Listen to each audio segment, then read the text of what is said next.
इस सेशन में हम लोग फटाफट तैयार करने जा रहे हैं आज इलेक्ट्रोफिलिक सब्स्टिट्यूशन रिएक्शन, जो कि ऑर्गेनिक केमिस्ट्री का बहुत इंपॉर्टेंट टॉपिक है और इसके क्वेश्चंस खूब आपके नीट एग्जाम में पूछे जाते हैं। इस इलेक्ट्रोफिलिक सब्स्टिट्यूशन रिएक्शन का जो सिलेबस नीट एग्जाम में है या जो ऑर्गेनिक केमिस्ट्री में, वो उसके जितने भी कॉन्सेप्ट्स हैं वो आपको फटाफट सिखाया जाएगा और साथ ही साथ वो नीट और एम्स के पीवाईक्यू कराए जाएंगे, जिसकी मदद से हमारा ये पूरा इलेक्ट्रोफिलिक सब्स्टिट्यूशन रिएक्शन का कॉन्सेप्ट क्रिस्टल क्लियर हो जाएगा। कम टाइम में करना है अच्छा काम, ताकि इस सेशन के खत्म होने के बाद इलेक्ट्रोफिलिक सब्स्टिट्यूशन रिएक्शन से रिलेटेड कोई भी क्वेश्चन हमारा गलत ना हो। तो चलिए फटाफट स्टार्ट करते हैं इस इलेक्ट्रोफिलिक सब्स्टिट्यूशन रिएक्शन को। यहां पर इलेक्ट्रोफिलिक सब्स्टिट्यूशन रिएक्शन से पहले एज यूजुअल हम लोग ये जान लेते हैं कि आखिर ये सब्स्टिट्यूशन रिएक्शन होता क्या है। तो देखिए, सब्स्टिट्यूशन रिएक्शन का मतलब होता है रिप्लेसमेंट रिएक्शन। रिप्लेसमेंट रिएक्शन का मतलब ये हुआ कि कोई चीज आएगा और किसी चीज को हटा के उसकी जगह खुद लग जाएगा। ऐसा देखने को मिलेगा आपको सब्स्टिट्यूशन रिएक्शन में। आइए एग्जांपल से फटाफट समझते हैं। सपोज हमारे सामने देखो एक रिएक्शन है AB प्लस C, ठीक है, और यहाँ पे रिएक्शन होने के बाद मुझे जो नजारा दिखा वो दिखा AC प्लस B। जब हमने इस रिएक्शन को गौर किया तो हमें ऐसा महसूस हो रहा है कि ये भाई ये जो C है ये हमारा अटैकिंग रिएजेंट है, ये इस सबस्ट्रेट इस रिएक्टेंट पे आ रहा है अटैक करने के लिए, और जब ये आया अटैक करने तो इसने B को हटा के खुद इसकी जगह पे लग गया। तो B को हटा के खुद इसकी जगह लग गया तो इसका मतलब ये कौन सी रिएक्शन हुई? सब्स्टिट्यूशन रिएक्शन हुई। अब इस सब्स्टिट्यूशन रिएक्शन में जिंदगी भर के लिए आपको एक बात जरूर याद रखनी है कि भैया ये सब्स्टिट्यूशन रिएक्शन तभी संभव है जब जो आ रहा है वो स्ट्रॉन्गर हो और जो हट रहा हो वो उससे वीकर हो। कहने का मतलब अगर C इस B को हटा पा रहा है तो डेफिनेटली ये क्या होगा? एक स्ट्रॉन्गर चीज होगा, एक स्ट्रॉन्गर स्पीसीज होगा, और जो यहां से हट के जा रहा है वो डेफिनेटली क्या रहा होगा? वीकर रहा होगा। मतलब कोई दबंग, कोई ताकतवर इंसान ही किसी कमजोर को हटा के उसकी जगह लगेगा, तभी सब्स्टिट्यूशन रिएक्शन पॉसिबल है। अब आते हैं हम लोग आज के टॉपिक पे कि भैया इस सब्स्टिट्यूशन रिएक्शन में हमें क्या क्या देखने को मिलेगा। तो फटाफट देखिए, जैसे आज हम लोग पढ़ने जा रहे हैं इलेक्ट्रोफिलिक सब्स्टिट्यूशन रिएक्शन। तो इसमें क्या हो रहा होगा? मान लीजिए हमारे पास एक रिएक्शन है AB और इस पे कोई इलेक्ट्रोफाइल अटैक करने आ रहा है, प्लस है, C के ऊपर प्लस है तो ये इलेक्ट्रोफाइल है। इलेक्ट्रोफाइल का मतलब जिसके पास इलेक्ट्रॉन की कमी होती है उसे इलेक्ट्रोफाइल कहते हैं। फिर हमने जब इस रिएक्शन को देखा तो मुझे यहाँ पे AC और B प्लस बनते हुए दिखा। इस तरह ये रिएक्शन पूरी कंप्लीट हुई। तो इसमें हमने ये चीज जाना कि कोई स्ट्रॉन्गर चीज आ रहा है और वीकर को हटा रहा है। वो स्ट्रॉन्गर चीज क्या है? इलेक्ट्रोफाइल। तो डेफिनेटली ये क्या होगा? Stronger electrophile. तो स्ट्रॉन्गर इलेक्ट्रोफाइल आएगा और वीकर इलेक्ट्रोफाइल को हटाएगा। वीकर इलेक्ट्रोफाइल को हटाएगा। तो ऐसा आपको जब कभी भी किसी रिएक्शन में देखने को मिले तो इसी रिएक्शन को हम लोग बोलते हैं इलेक्ट्रोफिलिक सब्स्टिट्यूशन रिएक्शन। मतलब एक स्ट्रॉन्गर इलेक्ट्रोफाइल, एक स्ट्रॉन्ग इलेक्ट्रोफाइल आया और उसने एक वीक इलेक्ट्रोफाइल को रिप्लेस कर दिया, हटा दिया। तो जब कभी भी एक मतलब कहने का मतलब इलेक्ट्रोफाइल आया और उसने किसी इलेक्ट्रोफाइल को हटा दिया तो ये हो गया इलेक्ट्रोफिलिक सब्स्टिट्यूशन रिएक्शन। और ये सब्स्टिट्यूशन रिएक्शन तभी संभव है जो आने वाला इलेक्ट्रोफाइल हो वो स्ट्रॉन्गर हो और जो जाने वाला हो वो इलेक्ट्रोफाइल इससे वीकर हो। क्लियर हो गया? तो ये इस तरीके से देखने को मिल गया कि ये एक इलेक्ट्रोफिलिक सब्स्टिट्यूशन रिएक्शन है। फिर एक रिएक्शन को और हम लोग गौर करते हैं। यहां पर एक रिएक्शन लिखिए AB प्लस C माइनस। अगर इसके ऊपर माइनस लिखा हुआ है तो ये इलेक्ट्रॉन रिच स्पीसीज है, इसके पास इलेक्ट्रॉन डेंसिटी बहुत ज्यादा है, तो ये एक न्यूक्लियोफाइल की तरह हमने यहाँ पे इसको महसूस कर लिया कि ये न्यूक्लियोफाइल है। हमने देखा कि हाँ ये भी रिएक्शन हुई, कंप्लीट रिएक्शन हुई और ऐसा कुछ हुआ, ठीक है। तो यहां पे अब आप खुल के कह सकते हैं कि क्या हो रहा है। भाई एक न्यूक्लियोफाइल आ रहा है और उसने एक न्यूक्लियोफाइल को यहां से हटाया है। देखो, एक न्यूक्लियोफाइल को यहां से हटाया है। तो डेफिनेटली जो तुम कैसे भी न्यूक्लियोफाइल रहोगे, तुम एक स्ट्रॉन्गर न्यूक्लियोफाइल हो B माइनस से। मतलब स्ट्रॉन्गर न्यूक्लियोफाइल आएगा, वीकर न्यूक्लियोफाइल को हटाएगा। तो ये कैसा न्यूक्लियोफाइल होगा? वीकर न्यूक्लियोफाइल होगा, तो वीकर न्यूक्लियोफाइल को हटाएगा। तो यहां पे आप देख पा रहे हैं कि एक स्ट्रॉन्गर न्यूक्लियोफाइल आ रहा है और एक वीकर न्यूक्लियोफाइल को यहां से सब्स्टिट्यूट कर रहा है। So that's why this reaction is known as nucleophilic substitution reaction. अब ऐसा ही आपको यहां भी देखने को मिलेगा कि जैसे नाम लिया जाए फ्री रेडिकल सब्स्टिट्यूशन रिएक्शन, तो वहां भी आप ऐसे ही बोल सकते हैं कि स्ट्रॉन्गर फ्री रेडिकल आएगा और वीकर फ्री रेडिकल को हटाएगा। उसके लिए भी अगर रिएक्शन बनाना चाहते हो तो इस रिएक्शन को देख लो। यहां पर जैसे मान लीजिए AB है, ठीक है, और सामने से एक आ रहा है C डॉट। अनपेयर्ड इलेक्ट्रॉन जिसके पास होता है उसे फ्री रेडिकल बोलते हैं। जब हमने इसको गौर से देखा तो डेफिनेटली ये रिएक्शन हुई, और ये रिएक्शन हुई तो हम समझ गए कि भैया ये सब्स्टिट्यूशन रिएक्शन है। और किस प्रकार की सब्स्टिट्यूशन रिएक्शन है? तो एक फ्री रेडिकल आ रहा है और एक फ्री रेडिकल को हटा रहा है। देखो एक फ्री रेडिकल ही हट रहा है, तो यहां क्या होगा, डेफिनेटली अगर ये सब्स्टिट्यूशन रिएक्शन, ये रिएक्शन अगर परफॉर्म हुई है तो तुम जो हो तुम स्ट्रॉन्गर फ्री रेडिकल कहलाओगे, और जो तुम हट के जा रहे हो तुम एक वीकर फ्री रेडिकल कहलाओगे। तो यहां पे फ्री रेडिकल का अदला बदली हो रहा है, फ्री रेडिकल का रिप्लेसमेंट हो रहा है, फ्री रेडिकल एक दूसरे को सब्स्टिट्यूट कर रहे हैं। So that's why this is known as free radical substitution reaction. Clear? तो ये इस तरह के सब्स्टिट्यूशन रिएक्शन होते हैं, और आज हमारा टॉपिक इलेक्ट्रोफिलिक सब्स्टिट्यूशन रिएक्शन और फ्री रेडिकल सब्स्टिट्यूशन रिएक्शन का है। यहां पर जो आपको इलेक्ट्रोफिलिक सब्स्टिट्यूशन रिएक्शन में देखने को मिलेगा, तो याद रखिएगा कि ये एरोमेटिक हाइड्रोकार्बन में बहुत मशहूर है, मतलब जहां बेंजीन रिंग दिखाई देगी वहां के लिए इलेक्ट्रोफिलिक सब्स्टिट्यूशन रिएक्शन बनी हुई है। मतलब बेंजीन रिंग वाले कंपाउंड इलेक्ट्रोफिलिक सब्स्टिट्यूशन रिएक्शन में पार्टिसिपेट करते हैं। अब वो तेजी से पार्टिसिपेट करते हैं या धीमा पार्टिसिपेट करते हैं, वो हम तब देख के बता पाएंगे जब हमें ये पता हो कि बेंजीन के ऊपर कौन सा ग्रुप लगा हुआ है। लेकिन अभी जो इनिशियल लेवल पे हम लोग हैं, तो इलेक्ट्रोफिलिक सब्स्टिट्यूशन रिएक्शन को फिक्स कर दे रहे हैं एरोमेटिक हाइड्रोकार्बन के लिए, मतलब जिसमें बेंजीन टाइप की चीजें होंगी, उसके लिए ये इलेक्ट्रोफिलिक सब्स्टिट्यूशन रिएक्शन बना हुआ है। तो चलिए इस इलेक्ट्रोफिलिक सब्स्टिट्यूशन रिएक्शन को फटाफट समझ लेते हैं। अब शुरू कर देते हैं इलेक्ट्रोफिलिक सब्स्टिट्यूशन रिएक्शन। देखिए इलेक्ट्रोफिलिक सब्स्टिट्यूशन रिएक्शन में पहला जो पॉइंट है वो अपने माइंड में रखना है कि बेंजीन जैसा कोई कंपाउंड देखने को मिलेगा, उस पर कोई इलेक्ट्रोफाइल अटैक करने आएगा और बेंजीन के H प्लस को हटा के वो स्ट्रॉन्गर इलेक्ट्रोफाइल लगेगा। पहला काम तो ये होने वाला है। दूसरा काम क्या है कि वो इलेक्ट्रोफाइल बेंजीन के किस पोजीशन पे लगेगा वो डिसाइड करेगा कि बेंजीन के ऊपर जो ग्रुप लगा है उसकी वजह से हम डिसाइड करेंगे कि वो जो इलेक्ट्रोफाइल आ रहा है वो किस जगह का, बेंजीन के किस जगह से H प्लस हटा के लग रहा है। दो बात ये हो गई। तीसरी बात, इलेक्ट्रोफिलिक सब्स्टिट्यूशन रिएक्शन में 4 नाम एकदम अपने माइंड में रखना ही रखना है। जैसे आपको इधर बेंजीन रिंग वाला कोई कंपाउंड दिखाई दे और सामने तीर होगा, तीर बना होगा, रिएक्शन तो देखा होगा ना, तो बेंजीन जैसा कोई कंपाउंड दिखाई देगा और इधर जो तीर बना है उस तीर के ऊपर 4 चीजें अपने माइंड में फिक्स कर लेना है। पहला हेलोजिनेशन देखने को मिलेगा, दूसरा नाइट्रेशन देखने को मिलेगा, और तीसरा सल्फोनेशन देखने को मिलेगा, और चौथा फ्रीडल क्राफ्ट रिएक्शन देखने को मिलेगा। ये जो इलेक्ट्रोफिलिक सब्स्टिट्यूशन रिएक्शन है इसको अगर पूरा पढ़ाते हैं तो भाई कोचिंग सेंटर में 1 हफ्ता लगता है, लेकिन 1 हफ्ते के काम को मैंने एक पेज पे रखने की कोशिश की है ताकि आपको यही का यही जो इससे थ्योरेटिकल रिलेटेड क्वेश्चंस आपके नीट और एम्स से पूछे गए वो भी मैं आपको यहीं पे बता सकूं। ठीक है, तो फटाफट तैयारी में हम लोग इलेक्ट्रोफिलिक सब्स्टिट्यूशन रिएक्शन को देखते हैं। नाइट्रेशन इलेक्ट्रोफिलिक सब्स्टिट्यूशन रिएक्शन है, हेलोजिनेशन इलेक्ट्रोफिलिक सब्स्टिट्यूशन रिएक्शन है, सल्फोनेशन इलेक्ट्रोफिलिक सब्स्टिट्यूशन रिएक्शन है, फ्रीडल क्राफ्ट एल्काइलेशन हो चाहे एसाइलेशन हो इलेक्ट्रोफिलिक सब्स्टिट्यूशन रिएक्शन है। क्लियर?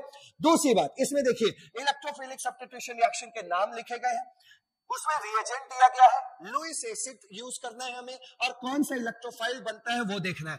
इन चारों, ये जो नाम के अलावा ये जो 3 चीजें दिखाई दे रही हैं, इन तीनों पर आपके नीट एग्जाम में थ्योरेटिकल क्वेश्चन पूछे गए, तो एकदम आप यहां पे नजरें स्टेबल रहनी चाहिए। ठीक है, चलो देखो पहला है नाइट्रेशन। नाइट्रेशन में सबसे पहला क्वेश्चन, सब नहीं, इसको नाइट्रेशन को भी स्टार्ट करने से पहले ये देखो लुईस एसिड को पहले जान लो। लुईस एसिड, भाई लुईस एसिड क्या होता है? जिसके पास इलेक्ट्रॉन की कमी होती है उसे ही लुईस एसिड कहते हैं। तो लुईस एसिड सभी लोग जानते हैं, इलेक्ट्रॉन डेफिशिएंट चीजों को लुईस एसिड कहा जाता है, और ये लुईस एसिड यहाँ पे एक कैटलिस्ट की तरह काम करता है इलेक्ट्रोफिलिक सब्स्टिट्यूशन रिएक्शन में, और ये कैटलिस्ट हमें इलेक्ट्रोफाइल बनवा के देता है। तो लुईस एसिड का काम आप समझ गए। अब नाम से स्टार्ट करते हैं। देखिए नाइट्रेशन, नाइट्रेशन में आपसे पहला क्वेश्चन पूछेगा कि भाई नाइट्रेशन प्रोसेस के दौरान ये इलेक्ट्रोफाइल क्या बनता है, तो आपको टिक लगाना है NO2 प्लस पर। ये प्लस है तो ये इलेक्ट्रोफाइल है, तो नाइट्रेशन में इलेक्ट्रोफाइल क्या बनता है? NO2 plus. अब ये NO2 प्लस बन रहा है तो किसकी मदद से बन रहा है? वो है कॉन्सेंट्रेटेड HNO3 और कॉन्सेंट्रेटेड H2SO4 की मदद से बन रहा है। तीसरी बात, बेंजीन जैसा कोई कंपाउंड दिखाई देगा, या तो अकेला बेंजीन दिखाई देगा या कोई ग्रुप वगैरह लगा होगा, उसमें तीर के सामने concentrated HNO3 plus concentrated H2SO4 लिखा मिलेगा, या हो सकता है कि खाली कॉन्सेंट्रेटेड HNO3 लिखा हुआ दिख जाए, या हो सकता है कि आपको वहां पे डाइल्यूट HNO3 खाली लिखा हुआ दिख जाए। तो HNO3 दिखते ही और सामने उधर बेंजीन दिखते ही समझ जाइएगा भैया यहां हमें नाइट्रेशन करवाना है। ठीक है, दूसरी बात। तीसरी बात, इस नाइट्रेशन में एक क्वेश्चन पूछा गया कि HNO3 और H2SO4 में से कौन बेस का काम करता है, मतलब एसिड बेस, वो वाला बेस, तो कौन बेस का काम करता है? तो ध्यान से समझिए, बचपन से हमने पढ़ा है कि HNO3 एक स्ट्रॉन्ग एसिड होता है, H2SO4 भी एक स्ट्रॉन्ग एसिड होता है। तो इस क्वेश्चन के साथ हम बहुत सरप्राइज हो गए कि अरे भाई इसमें बेस का काम कौन कर रहा है, तो पहले उसको समझ लो फटाफट। देखो ये जो इलेक्ट्रोफाइल बन रहा है NO2 प्लस, ये बनता कैसे है और इसके बनने के दौरान रिएक्शन क्या होती है?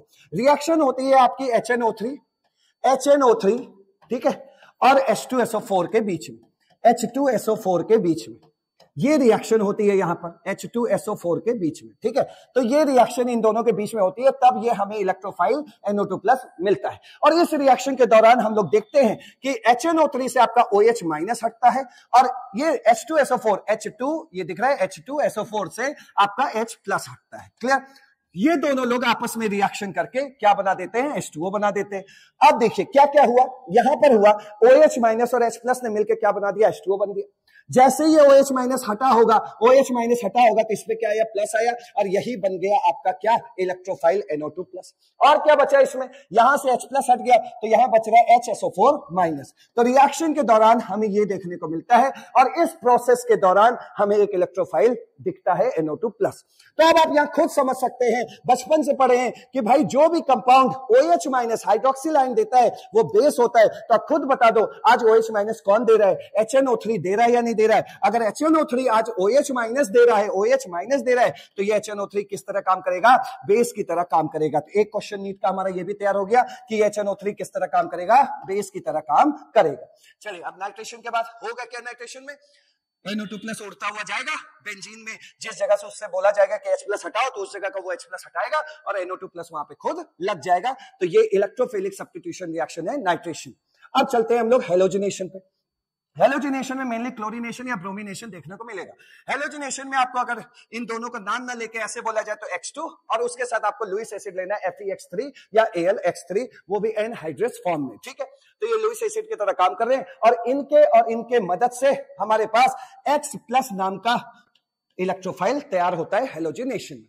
अगर नाम से बोला जाए तो क्लोरीनेशन जैसे ही दिखे तो समझ लेना क्लोरीनेशन करवाना है, किसी बेंजीन वाले कंपाउंड का करवाना है, किसी का करवाना है, तो समझ लेना ये इलेक्ट्रोफिलिक सब्स्टिट्यूशन प्रोसेस है। और इस इलेक्ट्रोफिलिक सब्स्टिट्यूशन में आपको लेना होगा Cl2 anhydrous FeCl3, Cl2 anhydrous AlCl3, ठीक है। लुईस एसिड ही आपको लेना है और इसमें इलेक्ट्रोफाइल बनेगा Cl+। इसी तरह ब्रोमिनेशन में जो इलेक्ट्रोफाइल मिलेगा वो Br+ मिलेगा और यहां आपको Br2 लेना है, तो उसी तरह यहां Fe और Al के साथ Cl हटा के क्या रख लेना है? Br, क्योंकि ये ब्रोमिनेशन वाला मामला है, ठीक है। अब आ जाते हैं लास्ट पहले इसमें सल्फोनेशन पे। सल्फोनेशन में जो रिएजेंट लेंगे वो होगा आपका कॉन्सेंट्रेटेड H2SO4।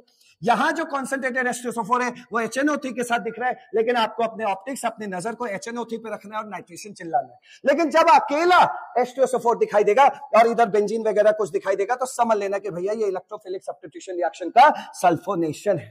तो सल्फोनेशन में आपको कॉन्क H2SO4 देखने को मिलेगा, ठीक है। और लुईस एसिड भी यही यहां कॉन्क H2SO4 अकेला देखने को मिलेगा। और इसमें सबसे बड़ी बात आपको देखनी है, ये SO3H नहीं, यहां से H हटा लो, ठीक है। SO3 सबसे अच्छी बात आपको ये देखने को मिलेगा कि अभी तक देखिए चार्ज इलेक्ट्रोफाइल मिल रहे थे, चार्ज वाले इलेक्ट्रोफाइल मिल रहे थे। इलेक्ट्रोफाइल क्या होता है? जिसके पास इलेक्ट्रॉन की कमी होती है। तो ये देखो सब प्लस वाले मिल रहे थे, लेकिन सल्फोनेशन में जो मिलता है वो न्यूट्रल इलेक्ट्रोफाइल मिलता है। क्या मिलता है? Neutral electrophile. ये भी क्वेश्चन आपके नीट एग्जाम में पूछा गया है। तो ये क्या होता है? न्यूट्रल इलेक्ट्रोफाइल SO3 मिलता है। क्लियर? चलिए, और यहां जो आपने अभी H देखा था वो रिएक्शन के दौरान वाली बात होती है कि रिएक्शन के बाद ऐसा महसूस होगा कि SO3H लगा हुआ है, जो कि अंदर अभी आपको रिएक्शन के साथ सिखा देंगे। लेकिन आपसे पूछ क्या रहा है यहाँ पे इलेक्ट्रोफाइल, तो भैया यहाँ SO3H तो नहीं लिख सकते ना, यहाँ क्या लिखेंगे? SO3। तो SO3 एक न्यूट्रल इलेक्ट्रोफाइल मिलता है। दिमाग से रखना न्यूट्रल, क्योंकि इसके ऊपर कोई चार्ज नहीं है और इन लोगों के ऊपर चार्ज है। इलेक्ट्रोफाइल क्या होता है? जिसके पास इलेक्ट्रॉन की कमी होती है। देखो ये एक ऐसा इंसान है जो दुनिया को बता रहा है कि मेरे पास इलेक्ट्रॉन की कमी है, चिल्ला चिल्ला के। एक इंसान ऐसा भी है जो दुनिया को नहीं बता रहा है कि मेरे पास इलेक्ट्रॉन की कमी है, लेकिन उसके पास इलेक्ट्रॉन की कमी है। क्लियर हुआ? तो इलेक्ट्रोफाइल का मतलब होता है इलेक्ट्रॉन की कमी। तो ये वैसा ही न्यूट्रल इलेक्ट्रोफाइल है। और ये सब क्या है? चार्ज इलेक्ट्रोफाइल है, जो चिल्ला चिल्ला के देखो अपने ऊपर प्लस साइन दिखवा दिखवा के दुनिया को बता रहे हैं कि मेरे पास इलेक्ट्रॉन की कमी है। कोई ऐसे भी इंसान है जिसके पास पैसे की कमी है, लेकिन वो दुनिया के सामने गा नहीं रहा है। तो याद रखिएगा, सल्फोनेशन में न्यूट्रल इलेक्ट्रोफाइल SO3 पे टिक लगा के आना है।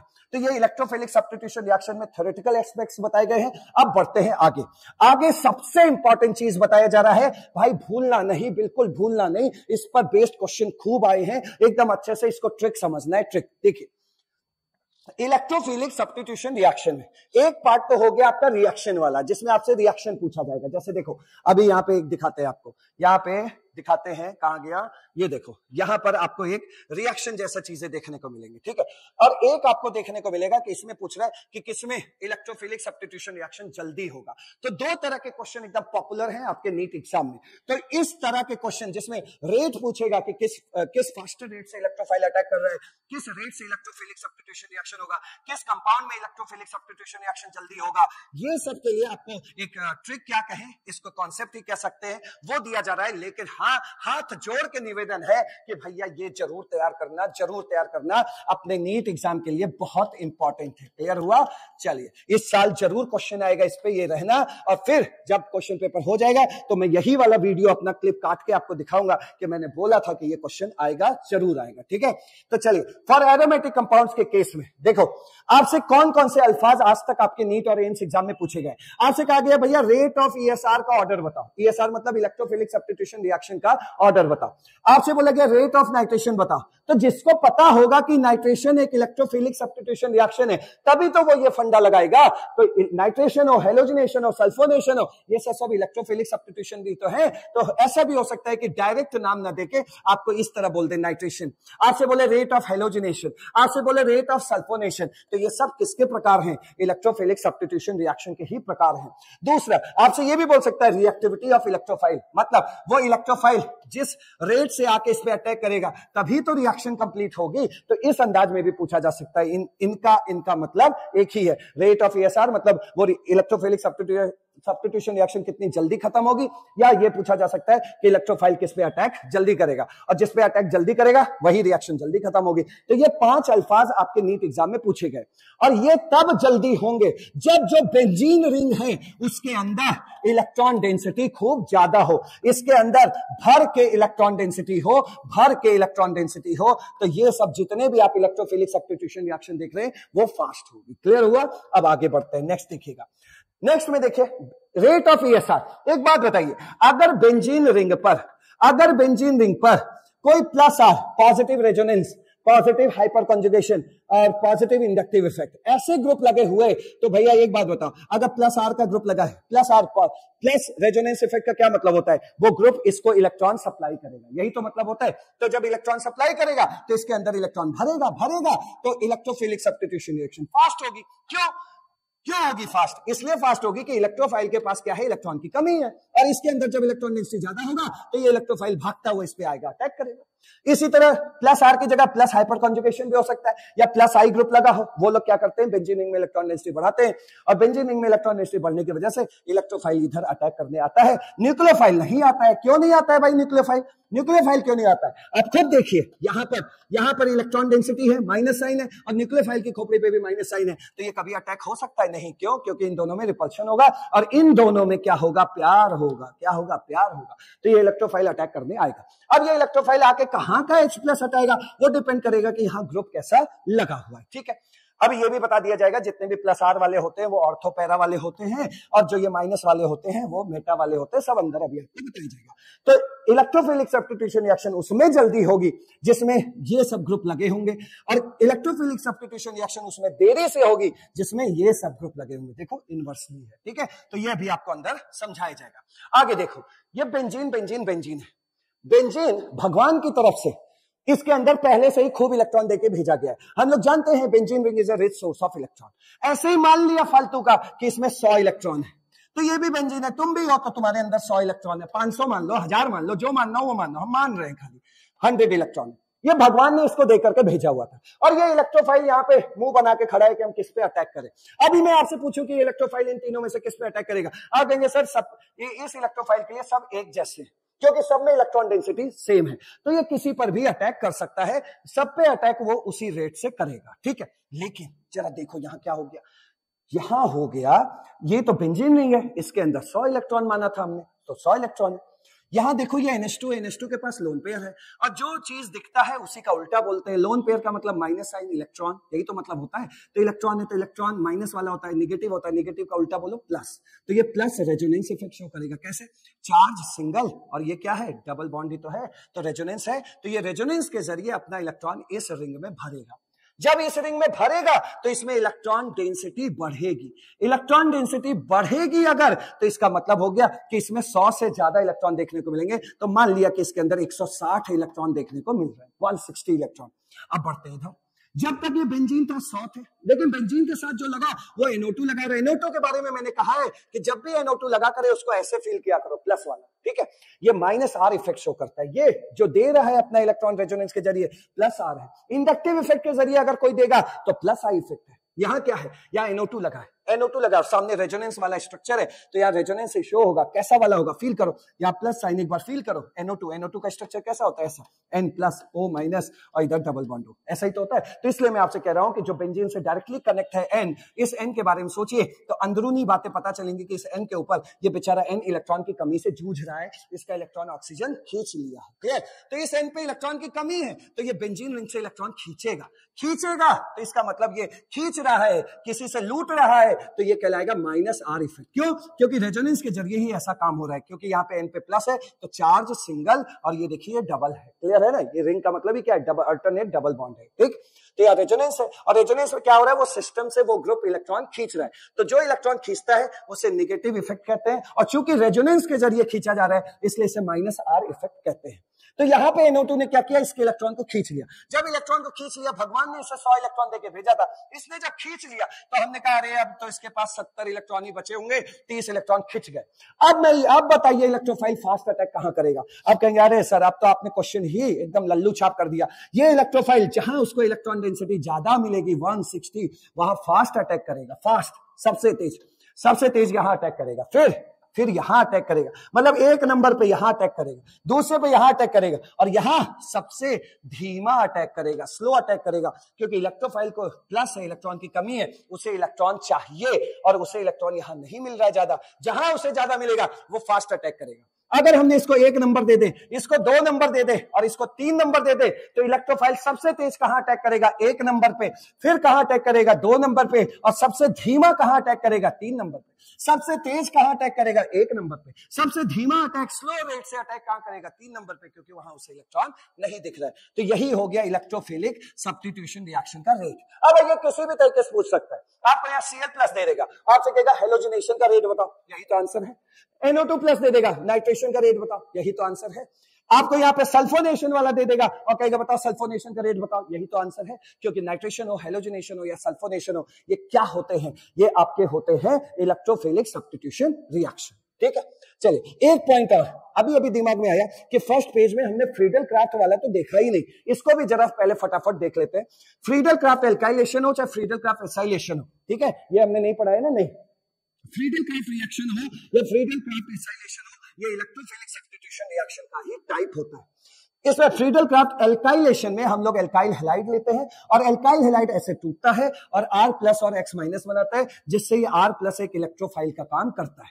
मान लीजिए यहां पे हमने लिया होता CH3Cl, तो ये वाला बॉन्ड टूटता है, तो इस CH3 पे क्या आता है प्लस और इस Cl पे क्या आता है माइनस। तो ये CH3+ आप खुद देख सकते हैं, ये बना इलेक्ट्रोफाइल, ये बना CH3+। चूंकि ये CH3+ कार्बन पे प्लस है तो इसको क्या बोलोगे, कार्बोकेटाइन। और जब कार्बोकेटाइन होता है मतलब कार्बन पे प्लस है, अब यहां तो कोई भी एल्काइल हैलाइड हो सकता है ना भाई, CH3 है, कल को C2H5 हो जाए, C3H7 हो जाए, कोई भी हो जाए, तो यहां क्या बनेगा, कार्बोकेटाइन बनेगा। क्या बनेगा, कार्बोकेटाइन बनेगा। और जब हमेशा याद रखो, जब कभी भी कार्बोकेटाइन बनता है तो वहां पे रीअरेंजमेंट पॉसिबल है, अगर हो सके तो वहां पे रीअरेंजमेंट करवाना, और ना हो रहा हो तो कोई बात नहीं। तो याद रखना, अगर कार्बोकेटाइन इंटरमीडिएट बनता है तो वहां रीअरेंजमेंट होता है। तो इसलिए फ्रीडल क्राफ्ट एल्काइलेशन एक रीअरेंजमेंट पर बेस्ड क्वेश्चन है, मतलब प्रोसेस है, और इसमें जो रिएजेंट लेते हैं वो एल्काइल हैलाइड होता है, और जो लुईस एसिड लेते हैं वो एनहाइड्रस AlCl3 होता है। अगर आपने यहाँ पे Cl लिया, हेलोजन के नाम पे Cl, तो ये AlCl3 हो जाएगा। अगर आपने Br लिया तो ये AlBr3 हो जाएगा। यहां देखो हेलोजिनेशन में आप चाहे आयरन का लो चाहे एल्युमिनियम का लो, हमें कोई दिक्कत नहीं है, लेकिन फ्रीडल क्राफ्ट रिएक्शन में फिक्स दिखेगा AlX3, मतलब AlCl3, AlBr3, यही देखने को मिलेगा। तो यहां पर जो लुईस एसिड है वो फिक्स होता है एनहाइड्रस AlX3, क्लियर। तो चलिए फ्रीडल क्राफ्ट एल्काइलेशन में आपका कार्बोकेटाइन बनेगा, और रीअरेंजमेंट अगर वहां हो रहा होगा तो रीअरेंजमेंट करवा के ही मेजर प्रोडक्ट बनाना है। जबकि फ्रीडल क्राफ्ट एसाइलेशन में ये RCOX लिखा हुआ है। RCOX का मतलब ये होता है RCOX। अब फिर यहां क्या होगा कि इलेक्ट्रोफाइल जनरेट करवाना पड़ेगा, ये बॉन्ड टूटेगा, और जब ये बॉन्ड टूटेगा तो इस C पे प्लस आएगा और X पे माइनस आएगा। तो इस तरह ये एक इलेक्ट्रोफाइल जिंदा हुआ RCO प्लस, ये दिख रहा है। और ये कोई कार्बोकैटायन नहीं है, ये कार्बोकैटायन नहीं है मेरे भाई, इसको कार्बोकैटायन नहीं कहते हैं। तो जब ये कार्बोकैटायन नहीं है तो इसमें रीअरेंजमेंट वगैरह का कोई चांस नहीं है। चुपचाप आपको बॉन्ड तोड़ना है और इस भाई साहब को बेंजीन रिंग के ऊपर भेज देना है, यहां से H प्लस हटा के इस पूरे को यहां जोड़ देना है। This is what, this is Friedel Crafts acylation. यहां पर एक क्वेश्चन आपसे और एम्स में पूछा गया है कि फ्रीडल क्राफ्ट एल्काइलेशन अच्छा होता है कि फ्रीडल क्राफ्ट एसाइलेशन, तो आप कहेंगे फ्रीडल क्राफ्ट एसाइलेशन अच्छा होता है, क्योंकि यहां पर रीअरेंजमेंट नहीं होता है, तो जो प्रोडक्ट बनता है वो एक बार में बन जाता है। लेकिन फ्रीडल क्राफ्ट एल्काइलेशन में अगर कार्बोकैटायन में रीअरेंजमेंट हो रहा होगा तो एक से ज्यादा प्रोडक्ट बनेंगे, वो कॉम्प्लिकेटेड है। क्लियर हो गया? तो फ्रीडल क्राफ्ट एल्काइलेशन और फ्रीडल क्राफ्ट एसाइलेशन में ज्यादा अच्छा रिएक्शन कौन होता है प्रोडक्ट बनाने के लिए, वो है फ्रीडल क्राफ्ट एसाइलेशन। मतलब ये अच्छा माना गया है, लेकिन आपके एग्जाम के लिए इंपॉर्टेंट दोनों है, ये तो कुछ ज्यादा ही बार आपसे पूछा गया। क्लियर? और अब देखिए थ्योरी का कोई पार्ट अगर बचा है, ये आपने यहां पे समझ लिया है, जिसमें इलेक्ट्रॉन डेंसिटी ज्यादा होगा, इलेक्ट्रोफाइल उसी पे फास्ट अटैक करेगा। ठीक है, अब नेक्स्ट देखो। और अब इसमें एक शॉर्ट नोट्स इसके लिए भी हमें बनाना है। ठीक है, एक शॉर्ट नोट्स हमें इसके लिए भी बनाना है और यहां पे समझना है। देखो अभी मैंने आपको दिखाया ना कि बेंजीन के ऊपर कभी NH2 मिलेगा, कभी NO2 मिलेगा, ये प्लस R इफेक्ट शो कर रहा है, ये माइनस R इफेक्ट शो कर रहा है। तो देखो भाई, जो प्लस R इफेक्ट जो बेंजीन रिंग में इलेक्ट्रॉन डेंसिटी बढ़ाते हैं, तो वो कहां बढ़ाते हैं? देखिए सबसे पहले अगर कोई रेजोनेंस के जरिए इलेक्ट्रॉन डेंसिटी या हाइपर कॉन्जुगेशन के जरिए इलेक्ट्रॉन डेंसिटी बढ़ा रहा है, तो वो ऑर्थो और पैरा पे बढ़ाता है। ठीक है, ऑर्थो और पैरा पे बढ़ाता है। अगर वो खींच भी रहा है तो वो ऑर्थो और पैरा से ही खींचता है। जो लोग बेंजीन रिंग में इलेक्ट्रॉन डेंसिटी बढ़ाते हैं उन्हें हम एक्टिवेटिंग ग्रुप कहते हैं, और जितने भी एक्टिवेटिंग ग्रुप होते हैं एक्टिवेटिंग ग्रुप कहते हैं, और जितने भी एक्टिवेटिंग उसे हम एक्टिवेटिंग ग्रुप कहते हैं। जो बेंजीन रिंग में इलेक्ट्रॉन डेंसिटी बढ़ाते हैं उसे हम एक्टिवेटिंग ग्रुप कहते हैं, और जितने भी एक्टिवेटिंग ग्रुप होते हैं वो ऑर्थो पैरा डायरेक्टिंग ग्रुप होते हैं। ऑर्थो पैरा डायरेक्टिंग ग्रुप होते हैं, मतलब इलेक्ट्रोफाइल को कहेंगे कि तुम एक काम करो, जाओ ऑर्थो पे और जाओ पैरा पे। ठीक है, मतलब इस ग्रुप के रिस्पेक्ट में 1 2, ये 1 2 3 4 है ना, तो 1 के रिस्पेक्ट में इस 2 को क्या बोला जाता है? ऑर्थो। 3 को बोला जाता है मेटा, और 4 को बोला जाता है, 4 नंबर को बोला जाता है पैरा। ठीक है, तो ये सभी को पता होगा, ये ऑर्थो पैरा और ये मेटा पोजीशन है। ठीक, तो जो इलेक्ट्रॉन डेंसिटी बढ़ती है रेजोनेंस के जरिए वो ऑर्थो और पैरा पे बढ़ती है। जो इलेक्ट्रॉन डेंसिटी रेजोनेंस के जरिए खींच ली जाती है, कम कर ली जाती है, तो वो भी ऑर्थो और पैरा पे होता है। रेजोनेंस का कनेक्शन सिर्फ ऑर्थो पैरा पे होता है। रेजोनेंस की वजह से जो भी असर पड़ने वाला है वो ऑर्थो पैरा पड़ने वाला है, मेटा पे नहीं पड़ने वाला। ठीक, तो जितने भी आज के बाद एक्टिवेटिंग ग्रुप दिखाई दे, जो इलेक्ट्रॉन दे रहे हो उन्हें एक्टिवेटिंग ग्रुप कहते हैं, जो बेंजीन रिंग में इलेक्ट्रॉन डेंसिटी बढ़ा रहे हो उन्हें एक्टिवेटिंग ग्रुप कहते हैं, और वो activating group ortho para directing group होते हैं। जो बेंजीन रिंग से इलेक्ट्रॉन डेंसिटी खींच रहे हैं उसे हम डीएक्टिवेटिंग ग्रुप कहते हैं। क्लियर? उसे क्या कहते हैं? Deactivating group. और जितने भी डीएक्टिवेटिंग ग्रुप होते हैं वो मेटा डायरेक्टिंग होते हैं। क्या होते हैं? मेटा डायरेक्टिंग होते हैं। मतलब इलेक्ट्रोफाइल को कहेंगे तुम जाओ मेटा पोजीशन पे लगो। ये कौन सा पोजीशन है? ऑर्थो। ये कौन सा पोजीशन है? मेटा। और ये कौन सा पोजीशन है? पैरा। तो वो इलेक्ट्रोफाइल को कहेंगे तुम मेटा पे जाओ। क्यों इलेक्ट्रोफाइल मेटा पे ही क्यों जाएगा? क्योंकि इस NO2 ने ऑर्थो और पैरा से तो इलेक्ट्रॉन डेंसिटी खींच ली है, तो यहां तो सब सारे इलेक्ट्रॉन चूस लिए गए हैं, तो इस इलेक्ट्रोफाइल को क्या खाक इलेक्ट्रॉन इसमें मिलेगा? नहीं मिलेगा ना, तो भैया उसको इलेक्ट्रॉन कहां मिलेगा? मेटा में। क्लियर हो गया? और यहां पर इलेक्ट्रोफाइल ऑर्थो पैरा पे हो गया क्योंकि जितना इलेक्ट्रॉन था सो था, लेकिन इसने और इलेक्ट्रॉन बढ़ा के इस पे और इलेक्ट्रॉन बढ़ा दिया, इसलिए एक्टिवेटिंग ग्रुप के टाइम पर इलेक्ट्रोफाइल ऑर्थो और पैरा पे जाएगा, जबकि डीएक्टिवेटिंग के केस में इलेक्ट्रोफाइल मेटा पे जाता है, जो रिएक्शन के दौरान आपको सिखाया जाएगा। तो उसी का लिस्ट मैंने आपको बना दिया है। देखिए यहां पर एक्टिवेटिंग ग्रुप्स जो बेंजीन रिंग में इलेक्ट्रॉन डेंसिटी बढ़ाते हैं वो कौन है? तो याद रखिएगा कौन कौन होते हैं? प्लस R वाले होते हैं। ठीक है, यहां तो प्लस R ग्रुप ही दिया गया है, लेकिन फिर भी सब लिख दे रहा हूं प्लस R। ठीक है, हाइपर कॉन्जुगेशन वाले या प्लस I इफेक्ट वाले। ठीक, और डीएक्टिवेटिंग वाले मेटा डायरेक्टिंग होते हैं, और ये कौन से होते हैं? माइनस R वाले, माइनस हाइपर कॉन्जुगेशन वाले या माइनस I इफेक्ट शो करने वाले ग्रुप।